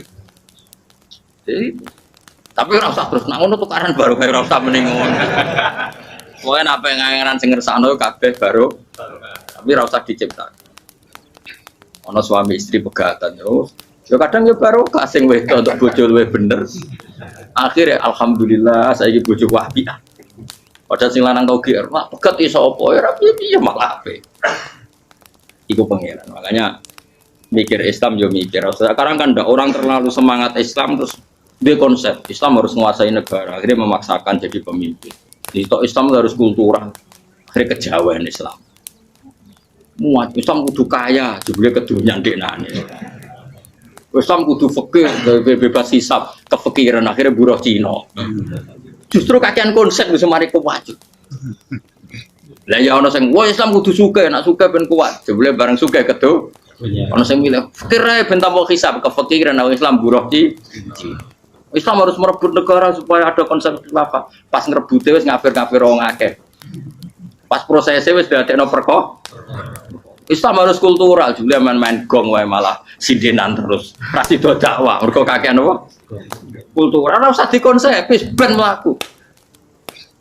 Pangeran dhewe sing ngatur Islam. Kayak apa agama ini pernah ditinggal orang-orang terbaik. Mulai para sahabat tabi'in sampai wali songo, nyatanya tetap itu nunjukno agama ini diurusi Allah Subhanahu wa taala. Kenapa khidmah wae? Kayak saya yang mengkhidmah Islam. Khidmah itu berbakti memberi pelayanan pada Islam. Tapi ra usah ngrasa mimpin apa? Islam, apalagi membuat konsep untuk Islam. Justru konsep kita ini nanti yang merusak. Karena tadi ngendikan ulama-ulama wa inna minal ilmi la jahlan. Kadang ilmu itu tetap melahirkan kebodohan. Kenapa? Ketika ulama ditanya, innalil ilmi tuhyanan katuhyanil mal, karena ilmu itu punya keangkuhan, kelajutan kayak lajutnya harta. Misalnya gini, saya seorang faqih. Ditanya sesuatu yang tidak mendesak pun saya jawab, hanya karena mempertahankan kredibilitas saya sebagai seorang faqih. Padahal jawaban saya itu malah bahaya bagi is. Misalnya gini, contoh gampang. Ada orang misalnya Ruhin baru tobat, dia sholatnya salah, rukuknya salah. Terus saya ditanya sama Fauzi, ke sholatnya Ruhin siapa enggak? Wong dia enggak memenuhi syarat dan rukun.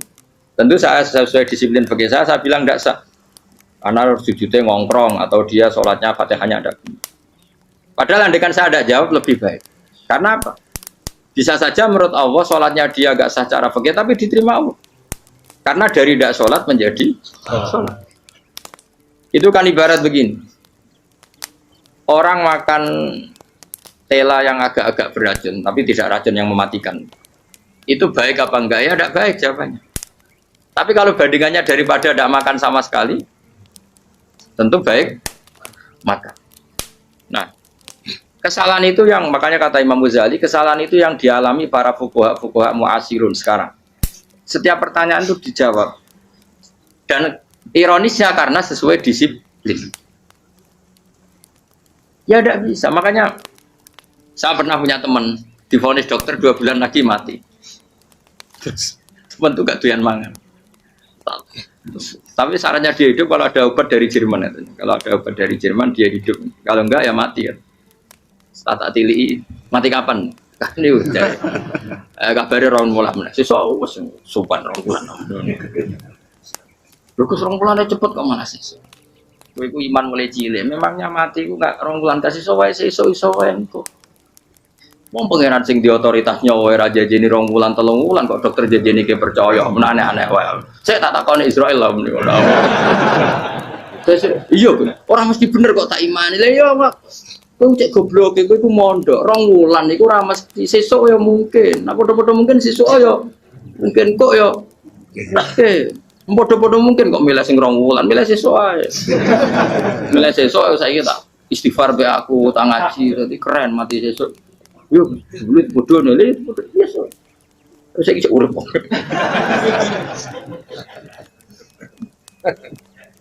Ya karena tadi sesuatu yang enggak otoritasnya itu kita ini kan jadi orang aneh.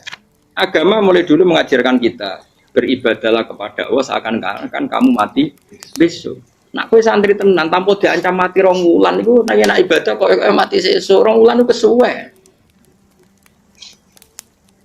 Lho kula nganti saiki perasaan kula nggih urip sedina. Makane kula di dhuwit 200.000 cara kula nggih kathah. Urip nganti sesuk ya di dhuwit 200.000 aki ya. Ana wong butuh dhuwit akeh mergo nyangkone urip suwi. Terus kula akhir lan kula ora pati seneng derajat, sesuk mati kok di derajat bareng sesuk. Ya kita mangka anak tamu tuh.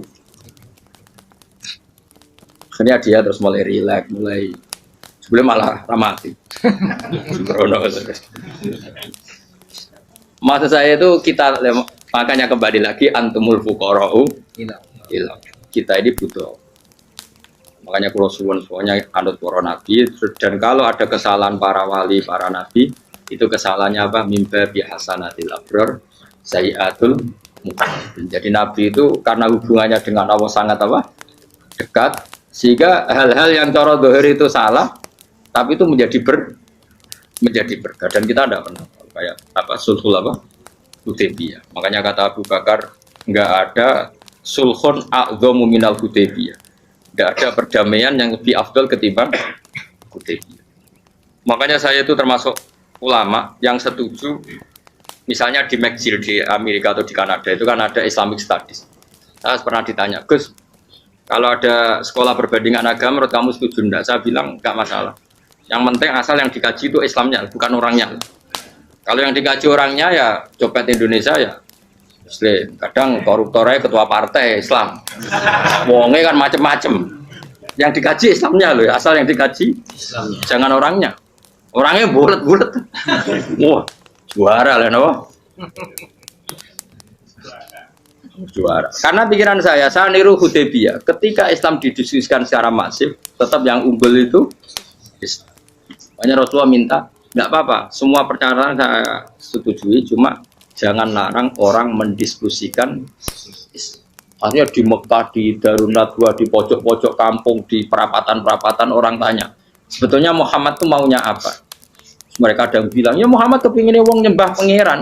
Pangeran itu apa sih gaya langit bumi? Akhirnya sih itu, iya, pangeran di pantas sih gaya langit bumi. Pangeran ulah tahu saya apa-apaanan. Soalnya yang mulai cerita, iya aku tahu nyembah. Pas tuyoi luwak sampai aku izin pangeran aku tuyoi ono sing cerita meneh aku tahu pas nyembah pas tangane coplok waktu cerita kenaifane pangerane ya gara-gara boleh dulu nggak boleh dilarang oleh negara dari aku pinterin nabi ya mau aku jaluk orang boleh mendiskusikan karena kalau didiskusikan pasti ja'al haqqu wa zahaqal mohon kalau terus nih. Inna wa yusmi'u may yasha wa ma anta bimusma'il man fil kubur. Alam tarono ta ora ngerti sira ta alam tekse ora ngerti sira ana wa ing satuna wa ta'ala iku anzala nurono sapa wa minas sama'i sanging langit. Awan nurono ma'an ing banyu. Fa akhrajna mongko ngetokno sapa ingsun fi tetep ing dalam dawa akhirna iltifatun ta iltifat. Iltifat itu pindah anil ghaibati sanging dhamir ghaib. Mestine kan fa akhraja. Tapi dadi napa? Fa akhrajna. Harusnya kan Allah menurunkan hujan dari langit, kemudian Allah mengeluarkan beberapa buah, tapi diganti apa? Fa'akhirnya. Kemudian kita Allah maksudnya. Kami Allah menurunkan bihi sebab anane mak samarot dan ing boro-boro buah. Mukhtalifan ingkang warna-warna apa alwanuha pira-pira warnane sama. Maksudnya Allah ingin menunjukkan kekuasaan. Sekarang orang sama-sama dari sperma. Ada yang kafir, ada yang mukmin, ada yang kriting, ono sing bangir, ono sing elek. Anggap aja kayak buah. Buah itu dari tanah yang sama, dari air yang sama. Kemudian melahirkan buah yang beda. Memangnya misalnya buah sing kecut ya ning bumi Indonesia. Pinggirnya ditanduri pelem manis ya ning bumi Indonesia. Mestinya kan kalau buminya sama kan nak kecut kabeh, nak manis. Tapi ternyata enggak. Allah bikin buah yang macam-macam rasanya, macam-macam warnanya dari tanah yang satu, dari air yang satu.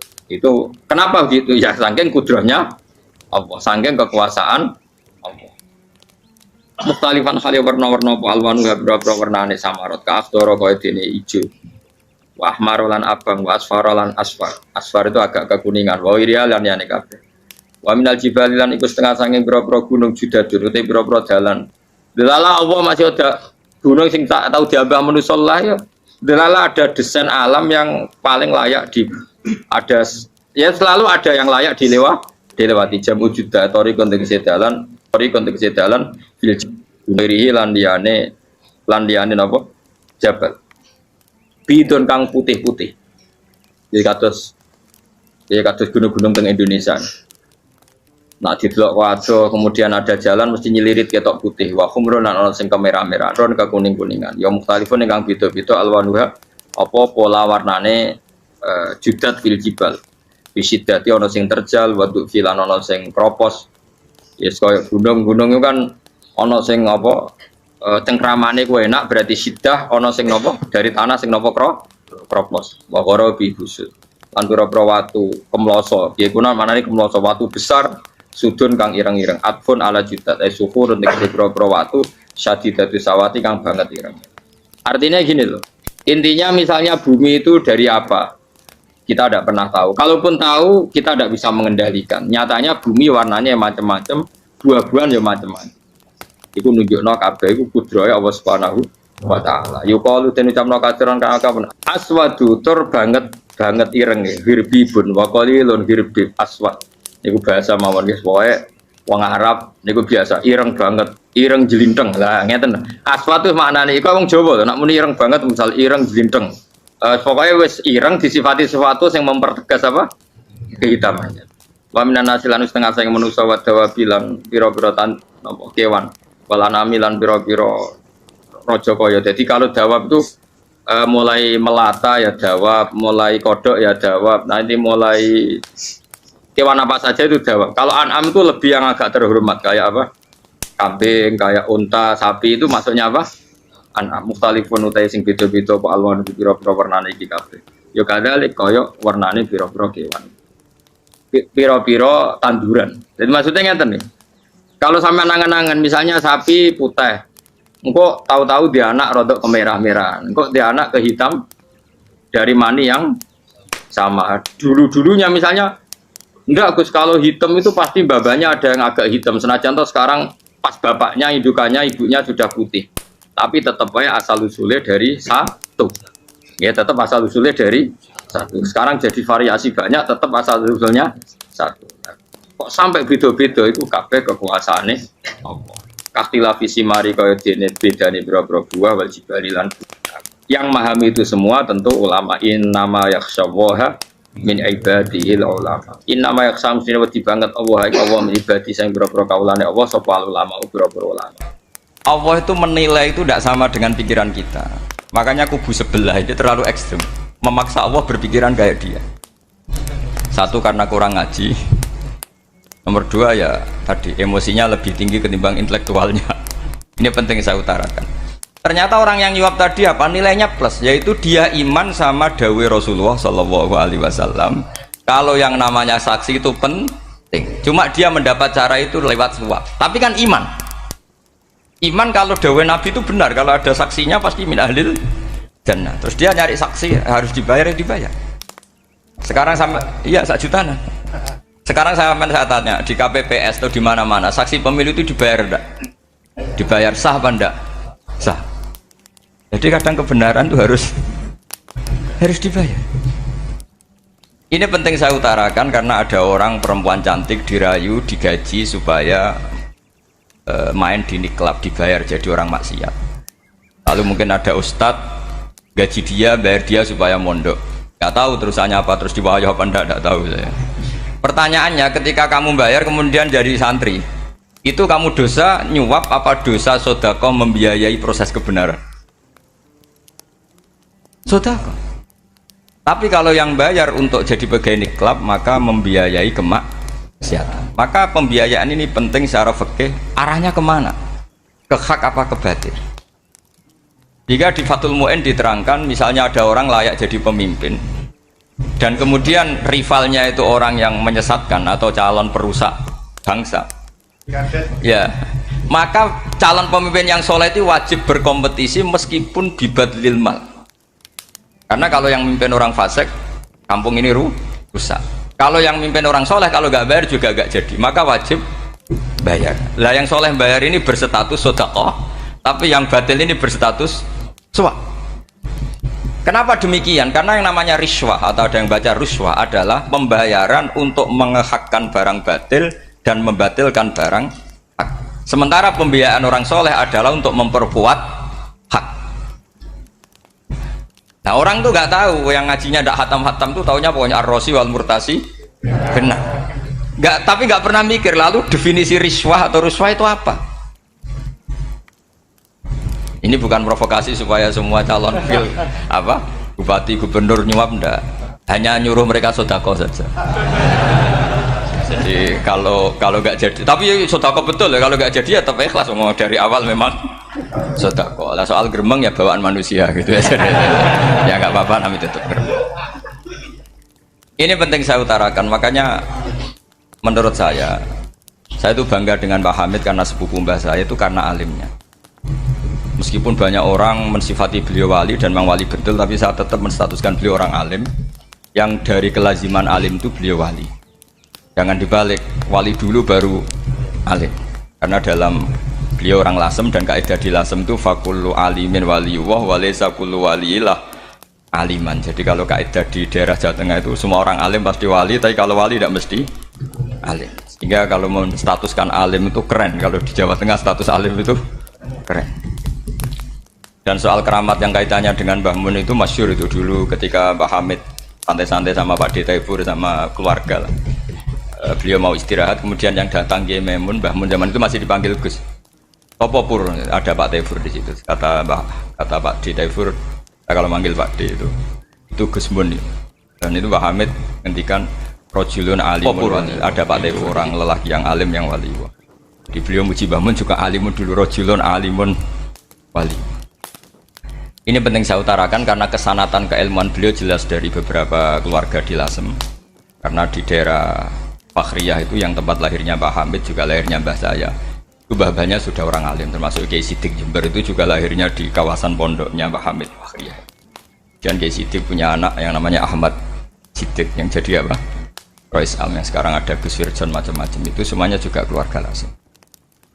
Nah saya cerita keluarga ini penting bukan karena tafakhur atau tabai, bukan, karena Allah itu membuat satu tradisi besar memang lewat dzurriyyah.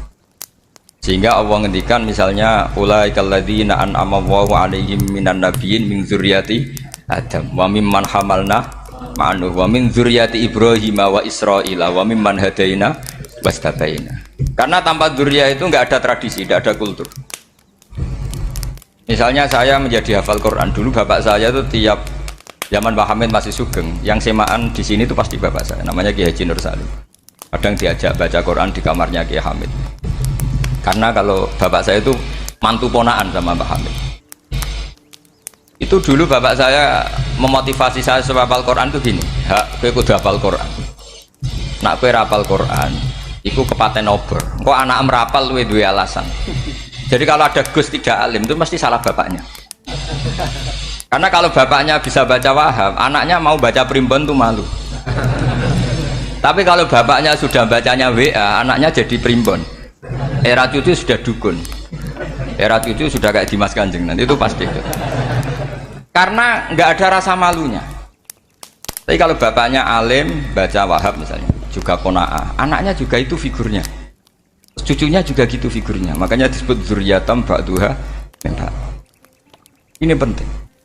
Dulu Mbah Mun itu sering ngijazahi saya, itu persis ijazahnya bapak, ijazahnya Pak Hamid. Kalau punya amplop itu ya dibeda-bedakan, ini amplop dari tamu, ini dari pejabat, ini dari orang fakir. Sehingga penggunaannya juga sesuai itu, tidak serampangan. Karena dianggap amanat, kalau kita salah tasarruf maka menjadi hisab. Kalau sekarang nggak salah dikumpulkan. Orang desa salam templek wadol pitik kuru wedhus kuru ambek guse tuku HP seri terbaru itu kan kasihan itu. Padahal sing salam tempel itu ibunya kerja di Malaysia. Mungkin gelantungan ngecat tembok di Malaysia. Hasil salam tempel digugus tuku HP terbaru itu kan nggak imbang. Nanti gue tuku tasbih kan sumbut. Ini bukan nyindir tapi ngamuk. Jadi ini penting karena semuanya itu ada hisabnya. Walatus alunna yauma idzin anin naim. Karena tradisi ini harus kita teruskan ala qadril istito.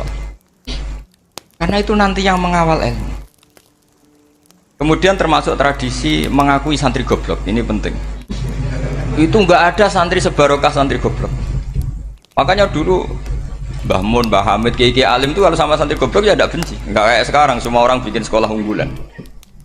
Sekolah unggulan itu kritik saya hanya memproduksi orang-orang yang nantinya mendapat. Kalau kamu punya santri hafal Quran, nanti hadiahnya umroh. Tanglanya umroh, santri pinter hadiahnya beasiswa. Tapi hubungannya sama negara itu mendapat. Sementara santri yang goblok hidup di pedalaman Kalimantan karena di sana belum ada masjid, bikin masjid. Sebagian hartanya dipakai masjid, sebagian hartanya dipakai bangun masjid. Ini yang goblok pendiri masjid, yang pinter pengajian di masjid dibisaroi uang kas masjid. Artinya gini, ya kalau halalnya halal, tapi kita mbok yoroh hikmahnya orang-orang goblok itu. Supaya kita tetap ngaji Rabbana ma khalaqta hadza batila. Semua ini ada gunanya. Subhanaka ma khalaqta. Jadi semua ini ada gunanya.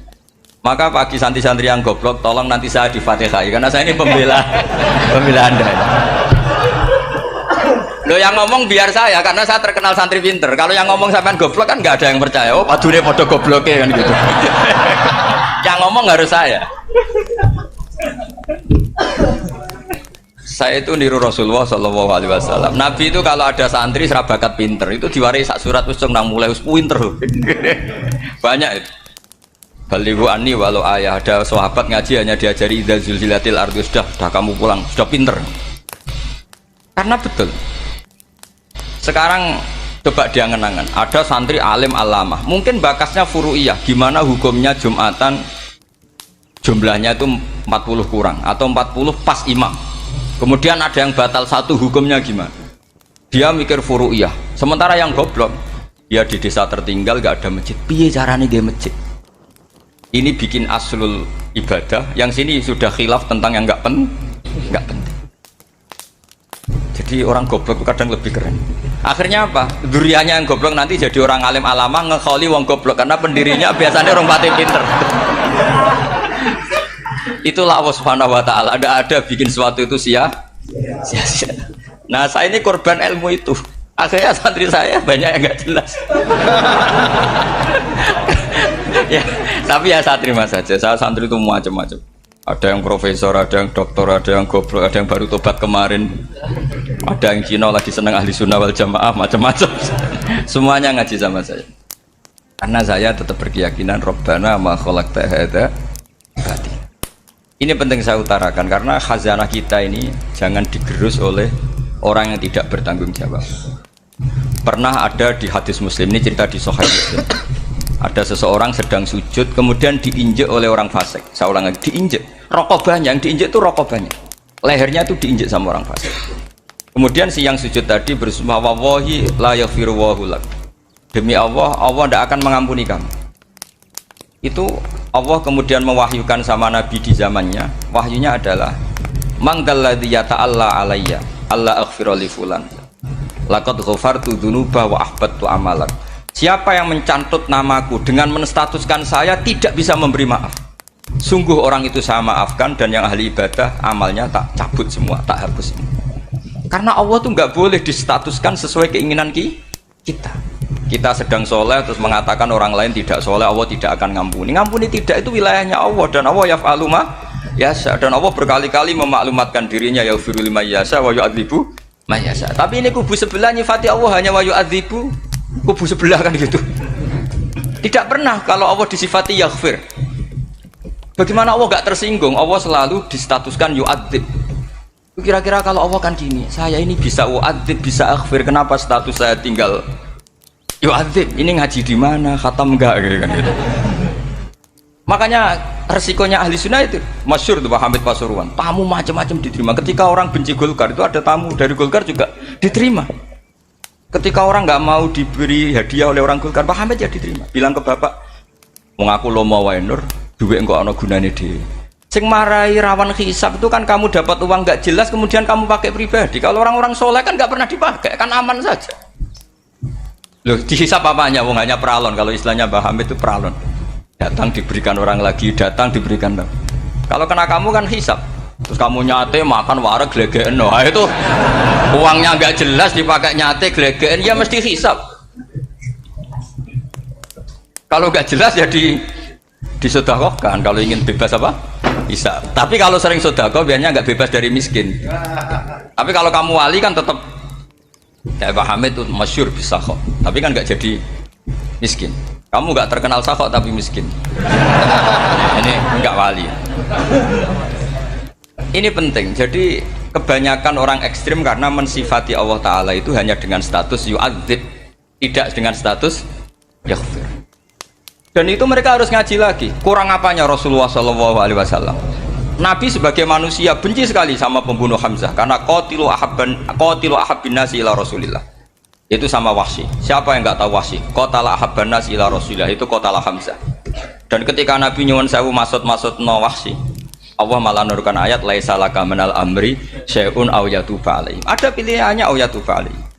Apa yang terjadi? Justru Allah mentobati Wahsy. Memaafkan Wahsy, mentobati Wahsy. Ada sahabat yang dipuji Nabi hamamatul masjid, akhirnya su'ul khotimah. Kita tahu ceritanya siapa? Sa'labah.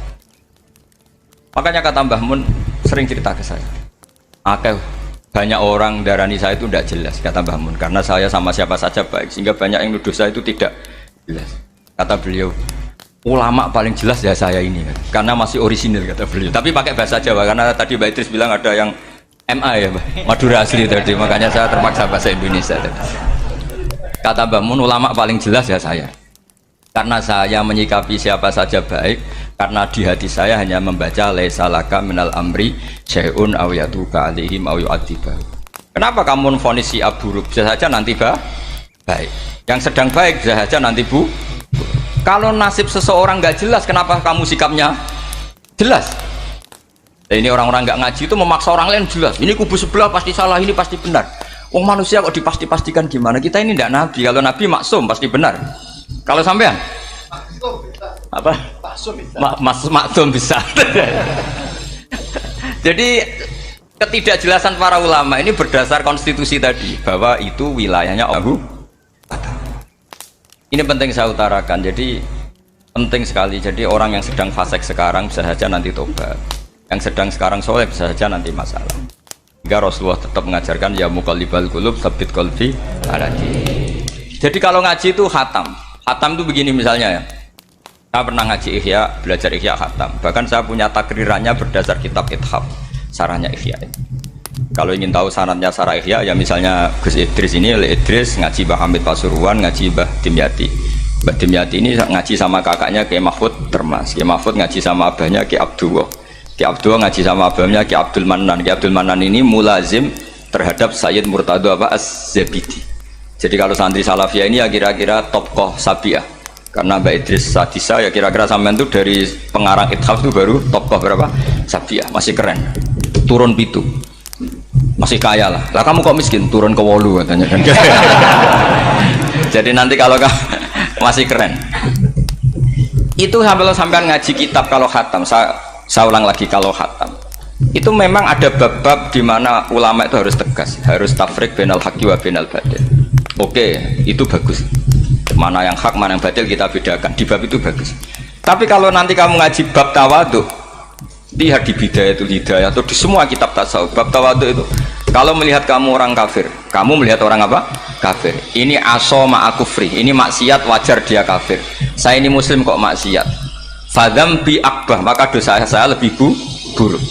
Melihat orang tua, mesti ada aksaru ibadatan. Ini lebih tua, mesti ibadahnya lebih banyak. Nanti kalau melihat anak kecil, ada azharu minni sinnan, pasti maksiatnya banyak saya. Jika terus evaluasi gitu, sehingga nggak pernah takabur. Misalnya di sini, saya ini kan gayanya keren, duduk di atas sampai di bawah. Gayanya tok. Hakikatnya sampean lebih sombong karena memerintahkan saya. Jadi panitianya itu, makanya saya merasa tawadhu saja meskipun berdiri. Karena hakikat saya ini makmur, diperintah. Panitia ini, penyelenggara ini amir, pemerintah. Kira-kira sombong mana? Itu sekali saya tidak memaafkan, finnar itu.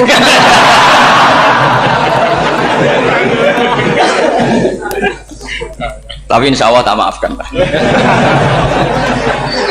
Iya masih insya Allah.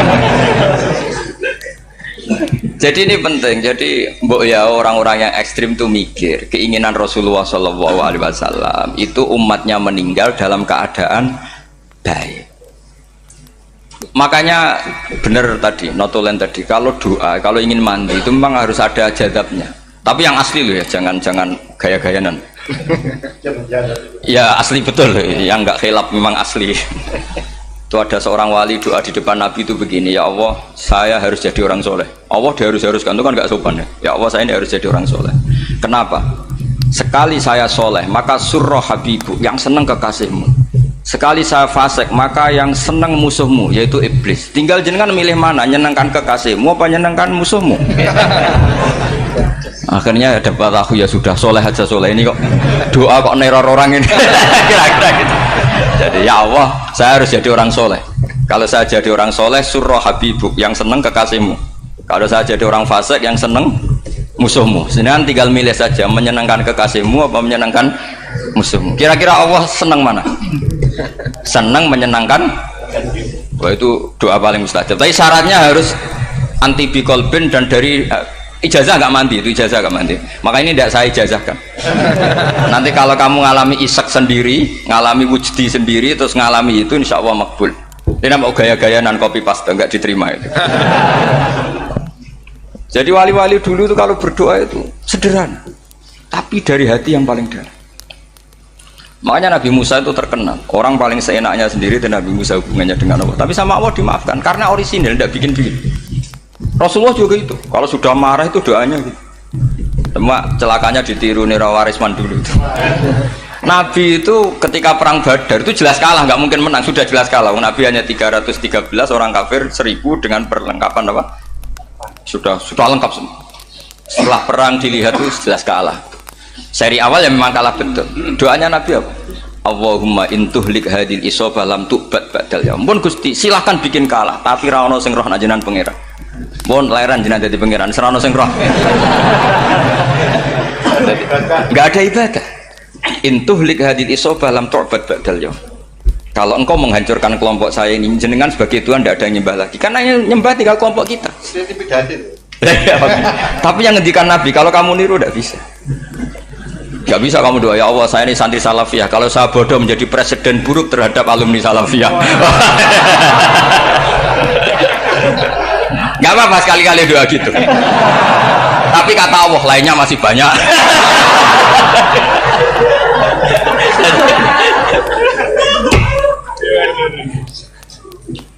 Tapi itu syaratnya tadi harus ada al-wujdi wasima. Jadi makanya Imam Ghazali punya kitab al-wujdi wasima. Karena ada masrob, ada syarab. Jadi wali ngikuti para nabi itu ada masrob, ada syarab. Sehingga perasaannya itu beda. Saya punya sekian contoh. Makanya tadi saya bilang di sini yang cerita nanti tak baca Arabnya ya tabarruk dengan jamil apa kalim. Jadi Nabi menyontohkan gini ya. Hubungannya Nabi dengan umatnya itu kata Rasulullah ibarat orang punya unta atau sapi yang susah itu. Yang sarodat itu berat. Kalau bahasa sini apa betul? Yang larat ya Pak? Melayu. Terus orang-orang lain ingin membantu, kubu sebelah ingin bantu, tapi ketika mereka ingin bantu malah unta ini tambah lari karena asing. Semua selain pemiliknya ini kan bagi unta itu asing. Jadi mau dibantu ditangkap tambah lari karena ini orang asing semua. Ngajinya agak jelas, asalnya agak jelas, tapi mau ikut ngurmat Islam ini asing semua. Akhirnya kata Nabi yang punya unta tadi datang, kemudian ngambil rumput, terus unta itu dipanggil, kemudian unta itu ngikuti. Kata Nabi, ibarat saya seperti itu. Kalau saya yang memimpin Islam, saya yang merahmat umat saya, maka umat akan mudallalah, akan nurut. Tapi kalau yang rumat kalian, malah Islam menjadi kacau.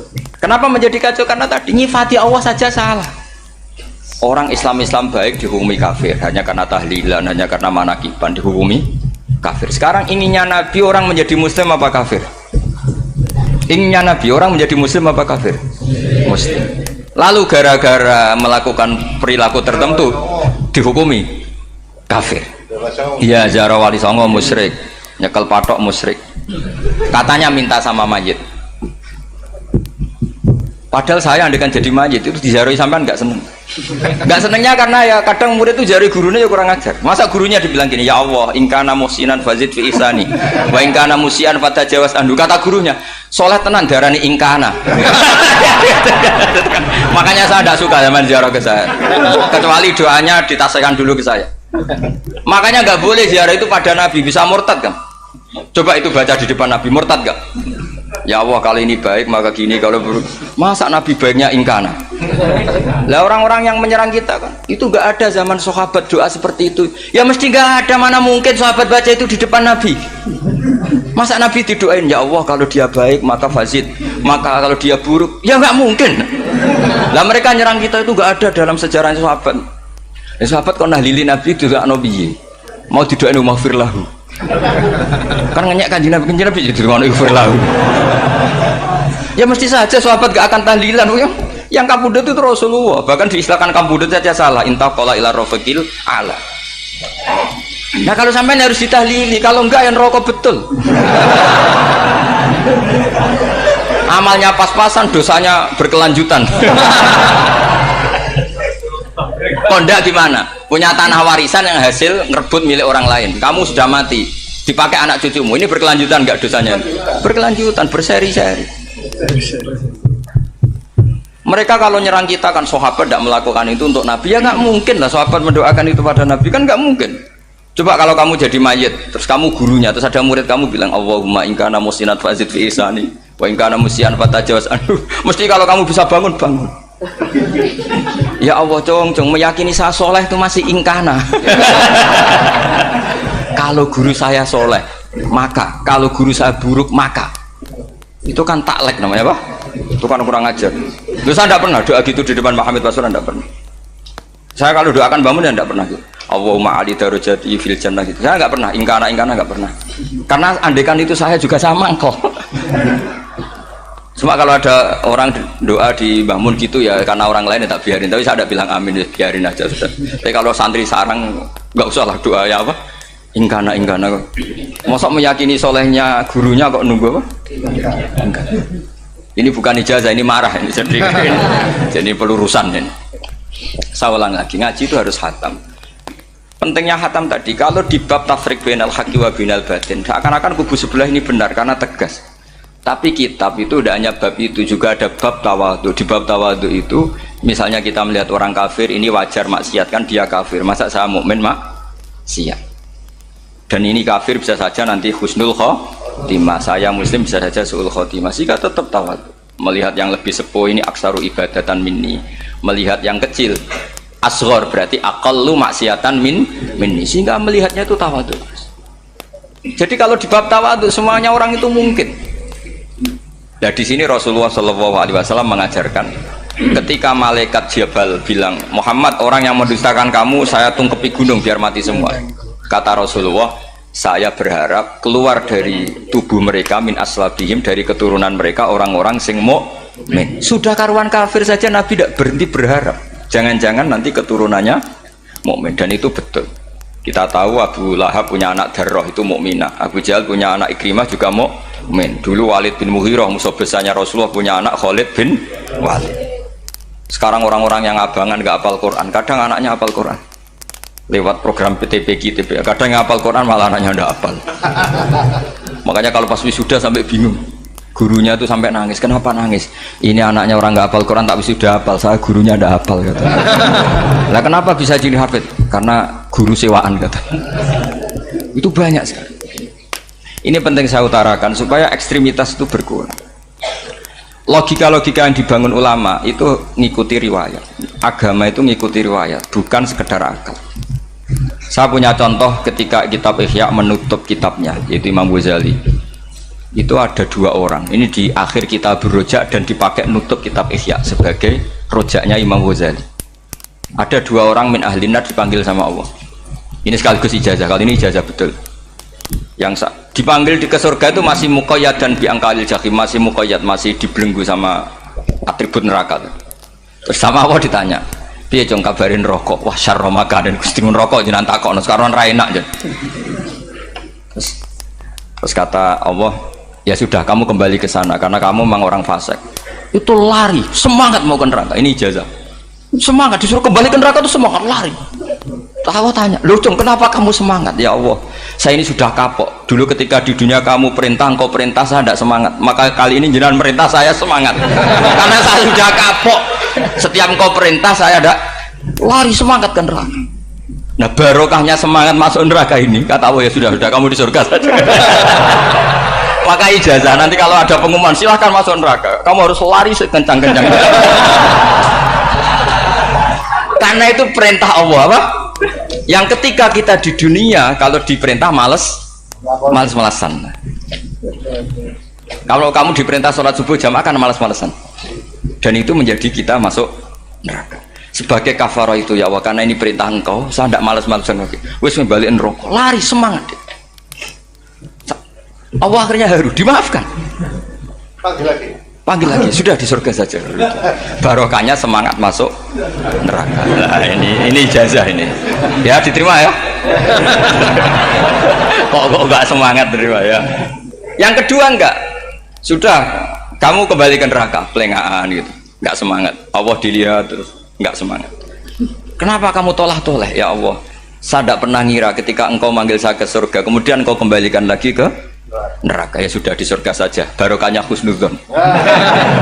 Jadi ini ijazah, kamu milih 2 itu, milih yang mana terserah. Artinya apa? Logika kamu itu tidak mesti masuk apa yang dilakukan oleh Allah Subhanahu wa Ta'ala. Itu logika kamu kan tidak masuk, tapi Allah yaf'alu ma yasha. Ini penting saya utarakan.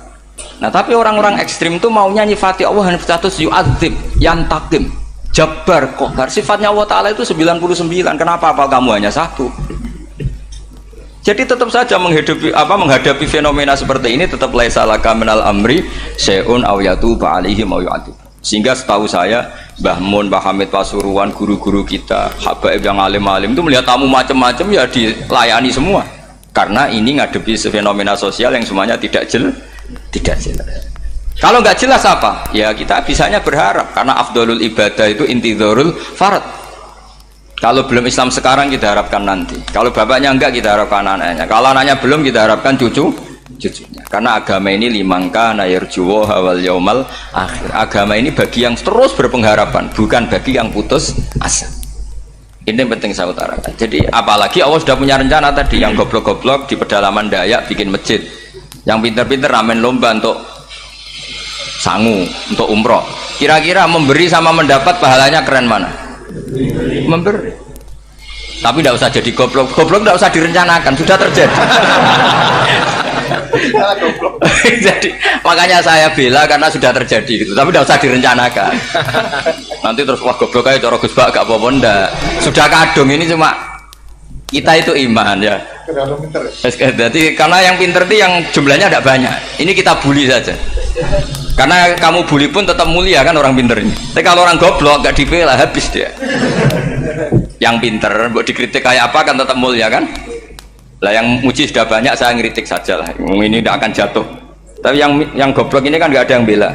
Saya sebagai umatnya Rasulullah, pecinta umat Rasulullah tak bela, tenang saja. Ada hikmahnya apa? Hikmahnya orang goblok. Betul loh, saya itu sering ketemu dokter, ketemu profesor tuh nangis. Tak tanya kenapa nangis. Bapak saya itu petani, saya di Jogja sampai jadi dekan, jadi rektor. Tapi saya sekarang rektor, anak saya sekedar SMP naik itu sudah senang. Nggak dengar kabar ketangkep BNN sudah senang. Padahal saya ini ahli metodologi.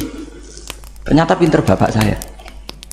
Karena bapaknya tadi hanya petani bisa menjadikan anaknya profesor. Tapi profesor tidak mesti bisa jadi. Anak saya anak SMP aja sudah senang. Karena Allah ingin membuktikan pinter kamu itu tidak ada artinya di depan iradatullah. Di depan apa? Iradatullah. Supaya orang tunduk. Lu coba yang jadi ulama tabi'in itu rata-rata abnaul mawali. anaknya budak yang dimerdekakan. Karena Allah seperti itu. Ada yang tokoh yang tadi zuriyatam ba'duha min ba'd, itu harus kita jaga.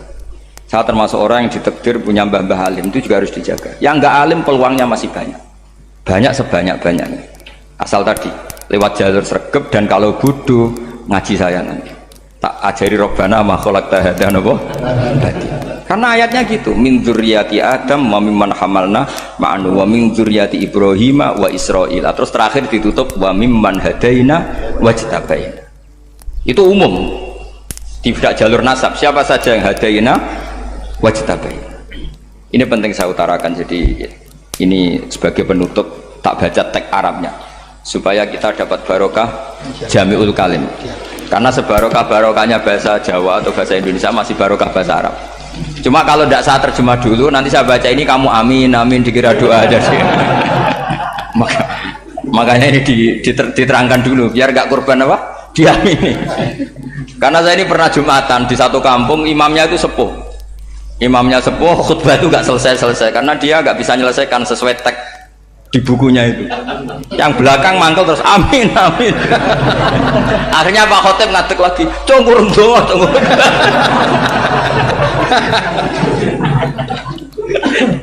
Ya ini masih teks Arab, yang belakang sudah apa? Amin amin. Ya saya baca. Nah disimak. Bismillahirrahmanirrahim. Waruya anak Arabian ja'ahu yatlubu min husay'an fa'atahu.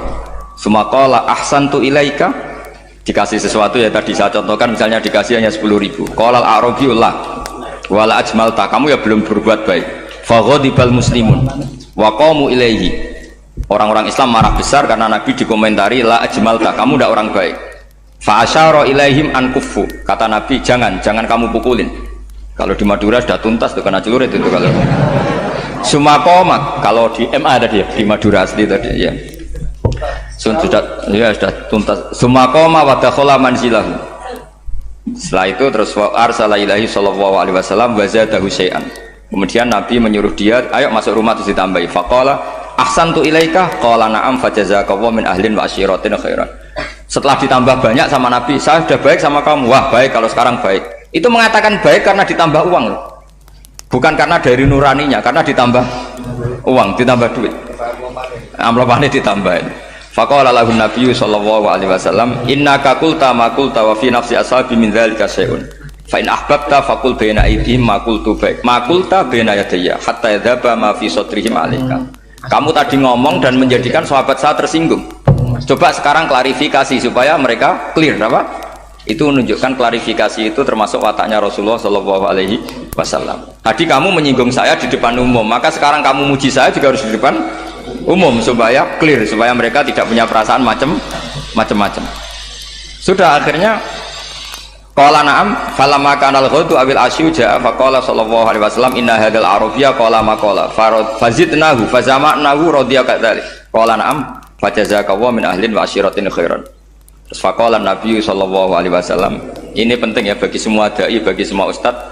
Masali wa masalu hada masalu rajulin lahu naqatun syaraddat alaihi fattaba'an nasu atau fa'atba'ahan nasu falam yaziduha illa nufuran fanadahum sahibuha khallu baini wa baina naqati fa inni arfaku biha minkum.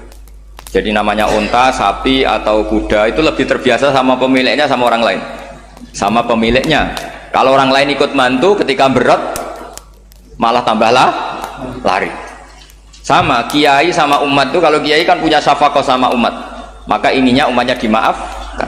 Tapi kalau kubu sebelah inginnya mengkafirkan, mendosakan, membid'ahkan, itu bisa diharap nggak umat mau kembali, malah lari. Makanya saya pernah ngalami ini serius. Ada orang tukang ngafir-ngafir nawang NU gitu. Di majlis, satu majlis dengan saya. Singkat cerita, semua NU pinter. Waya jamaah duhur itu waya sholat. Ayo jamaah, aku gak sholat. Kenapa? Kafir sholat gak wajib kafir sholat. Tidak usah kafir, sholat saja. Mereka itu kan omongannya ta'arud, mengkafirkan kita tapi mewajibkan kita sholat. Sholat wajib gak bagi orang kafir? Gak wajib. Berani gak mereka mengatakan yang dikafirkan tidak perlu sholat karena sudah kafir? Berani gak kira-kira? Gak berani. Jadi omongan mereka itu paradoks semua, karena memang gak pernah ngaji. Gak pernah apa? Gak pernah ngaji. Ngajinya betul-betul. nggak pernah khatam tadi. Ya, jadi kata Rasulullah, fa inni arfaqu biha minkum wa a'lamu fatawajjaha baina yadayha fa akhudalaha minkum mil ardi faradda hatta ja'at wastanaqat wa shadda 'alaiha rahlaha wastawa 'alaiha wa inni law taraktukum kaqaulihi. Terus ya sudah seperti itu. Faradda hatta ja'at wa shadda 'alaiha rahlaha wastawa 'alaiha wa inni law taraktukum terus itu walhasil itu terusannya hadis itu, kalau saya membiarkan dia dengan keyakinannya tadi mengkritik saya dan dia mati maka dakholan. Jadi intinya gini, seneng Nabi dibayar itu sah. Seneng Nabi dibayar itu sah. Seneng Nabi dibayar itu sah. Jadi ya kalau ada maulid terus kiainya ngasih makan-makan terus menjadi seneng Nabi karena ada Bukharinya, itu juga sah. Ono zaitune sah. Terus kiainya seneng karena untuk amplop juga sah. Jadi ini sudah ini sama-sama sah. Karena untuk kebaikan selalu sah. Makanya mungkin di sini ya habis kalau ada pengajian di sini mesti ada sarapannya pertama. Iya. Kopi dan sarapan ngaji pagi. Yeah. Jadi orang datang ingin sarapan tidak apa-apa. Tidak apa-apa, sah itu. Sah. Sayyid Muhammad juga gitu, kalau ada orang ngaji dikasih uang juga sah.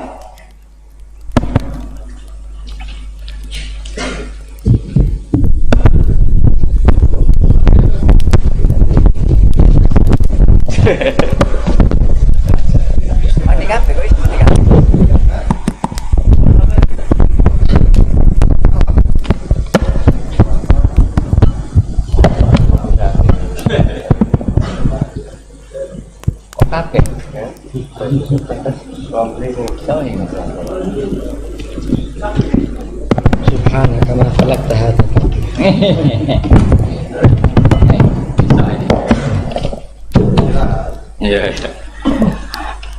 Ya, jadi ini jelas ya, jadi riwayat ini jelas. Kemudian riwayat yang ada di kitab Bukhari ketika Rasulullah didustakan, dibuli.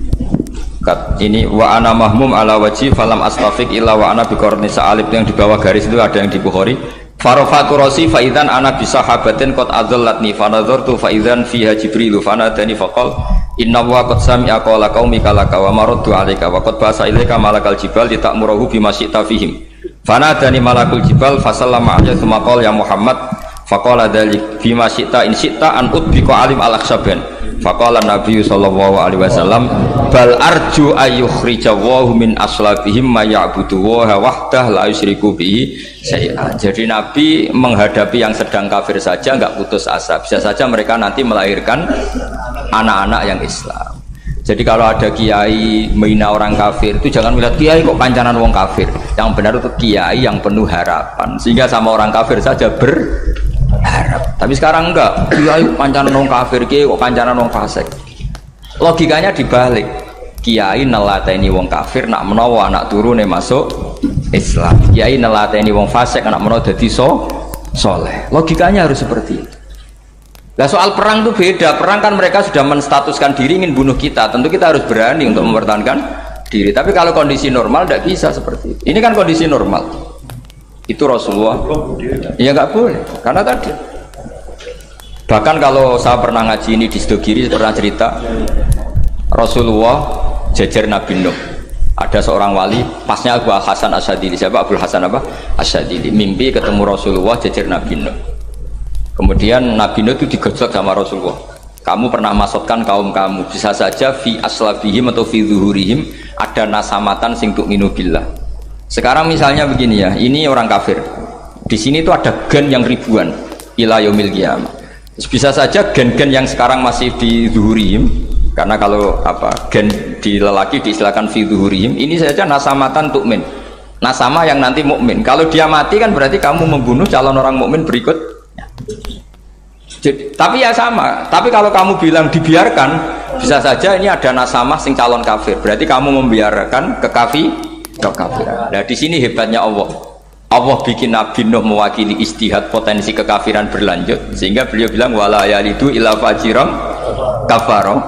Paham ya kan? Rabbila tadzar alal ardi minal kafirina dayara innaka intadzarhum yudillu ibadaka wala yalidu illa fajiran kafaro. Logika itu terwakili oleh Nabi Nuh. Logika bisa saja ini ada nasamatan untuk minubillah, itu terwakili oleh Rasulullah bal arju ayyukhrijawahu min aslabihim may ya'budullaha wa la yusyriku bihi syai'an. Kayak apa untungnya kita jadi umat Rasulullah sallallahu alaihi wasallam? Masalahnya nabimu gak Nabi Nuh, Nabi Muhammad. Jadi kira-kira istiadat kamu ikut Nabi siapa? Kalau main hantam ya ikut Nabi Nuh. Kalau main rojak berharap Nabi Muhammad. Ya sudah, sampean ikut mana aja? Nabi Muhammad. Ini penting saya utarakan supaya apa-apa itu terukur lewat ilmu. Ya pokoknya istilah kayak Wali Songo yang tercerminkan sampai ke kita kayak Pak Hamid, karena Pak Hamid ini sanadnya secara gen sampai Sunan Bonang, di silsilah itu sampai Sunan Bonang. Saya punya catatan nasabnya Pak Hamid Pasuruan sampai Sunan Bonang, ditulis Mbah Khim itu ya, pas 40 harinya Mbah Hamid itu silsilah itu. Saya kira demikian, saya mohon maaf atas semua kesalahan. Wah, baru mulai. Ya Santi Putri itu gak usah mikir besar berat-berat, yang penting nurut suami, itu kata para suami. Tapi kalau suaminya gak layak diikuti ya diberontak saja gitu. Karena gak ada sesuatu yang luar biasa kayak perempuan. Itu kata Sayyidina Umar, pernah dia mau jalan ya, dicegat sama Khawlah itu bintu Salaf. Itu sampai 3 jam, padahal Umar sudah Amiril Mukminin. Sudah siapa? Amiril Mukminin. Tapi ketika ditanya, kenapa engkau berhenti karena orang tua ini? Kamu tahu orang tua ini siapa? Ini ketika protes itu didengar langit sabtuju, yaitu yang di ayat qad sami Allahu qaulal lati tujadiluka fi zawjiha wa tastaqi ila Allah. Jadi sing protes wong wedok ora trimo bojone, Kanjeng Nabi diprotes. Ya singkat cerita, Khawlah itu cantik. Memang contohnya harus cantik. Kalau jelek nggak bisa. Khawlah itu cantik sekali. Walhasil dia mungkin khed atau apa, lama mungkin khed. Terus suaminya datang. Aus bin Somit ini datang. Melihat istrinya pas sujud. Di semua teks riwayat fa'ajabatu ajizatuha. Makanya gambarannya harus cantik. Enggak usah diterjemah ya, fa'ajabatu ajizatuha. Singkat cerita, Aus itu minta dilayani saat itu juga. Si Khawlah nggak mau karena sedang ibadah. Bongkok sih mas dalu. Enggak, gue sekarang. Saking mangkalnya karena agak kesampaian. Ya orang lanang kan gitu, mesti kotor kalau nggak kesampaian. Terus Zuhara minha, dia melakukan dihar. Anti aliyah ka dhuhri ummi. Dulu dihar dalam hukum jahiliyah adalah tolak. Setelah ditihar, Aus getulnya bukan main karena Khawlah ini cantik. Makanya contohnya cantik, karena kalau gak cantik gak getun itu. Terus kalau gak cantik juga suaminya ada kesusu gitu. Sudah tahu semua pokoknya gitu punya nada. Singkat cerita akhirnya suaminya datang ke Rasulullah. Ya Rasulullah, saya ini sangat mencintai istri saya, tapi tadi saya keterucut dihar dia. Lalu solusinya gimana? Ini karena tambahnya khas perempuan, kata Mbak Idris, ya sudah tak turut, ini khas perempuan. Kemenangan partai apa? Perempuan. Tapi tidak PSI, ini kemenangan partai perempuan. Kata Rasulullah, sementara hukumnya begitu. Kalau dihar itu bimanzilatit tolak. Ya sudah, kamu nggak bisa kumpul lagi sama dia. Istrinya dikasih tahu, protes. Apa? Hukum apa-apaan itu? Diparani Rasulullah. Ini hukum tidak benar ya Rasulullah. Ya tapi setahu saya hingga detik ini saya sebagai Nabi hukumnya baru begitu. Nggak benar. Dibantah terus sama Nabi diancam gini, kalau engkau tidak bisa memutuskan tak laporkan Allah.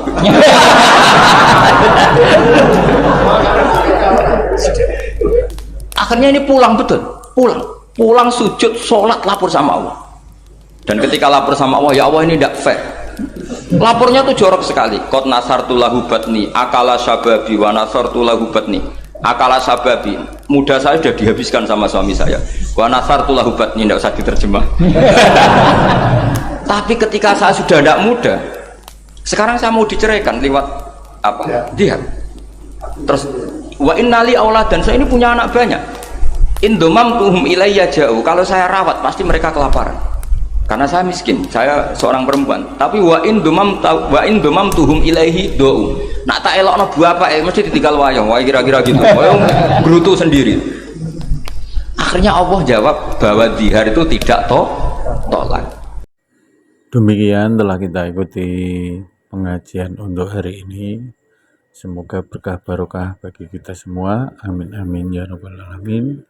Sampai jumpa di pengajian Gus Bah selanjutnya. Wassalamualaikum warahmatullahi wabarakatuh.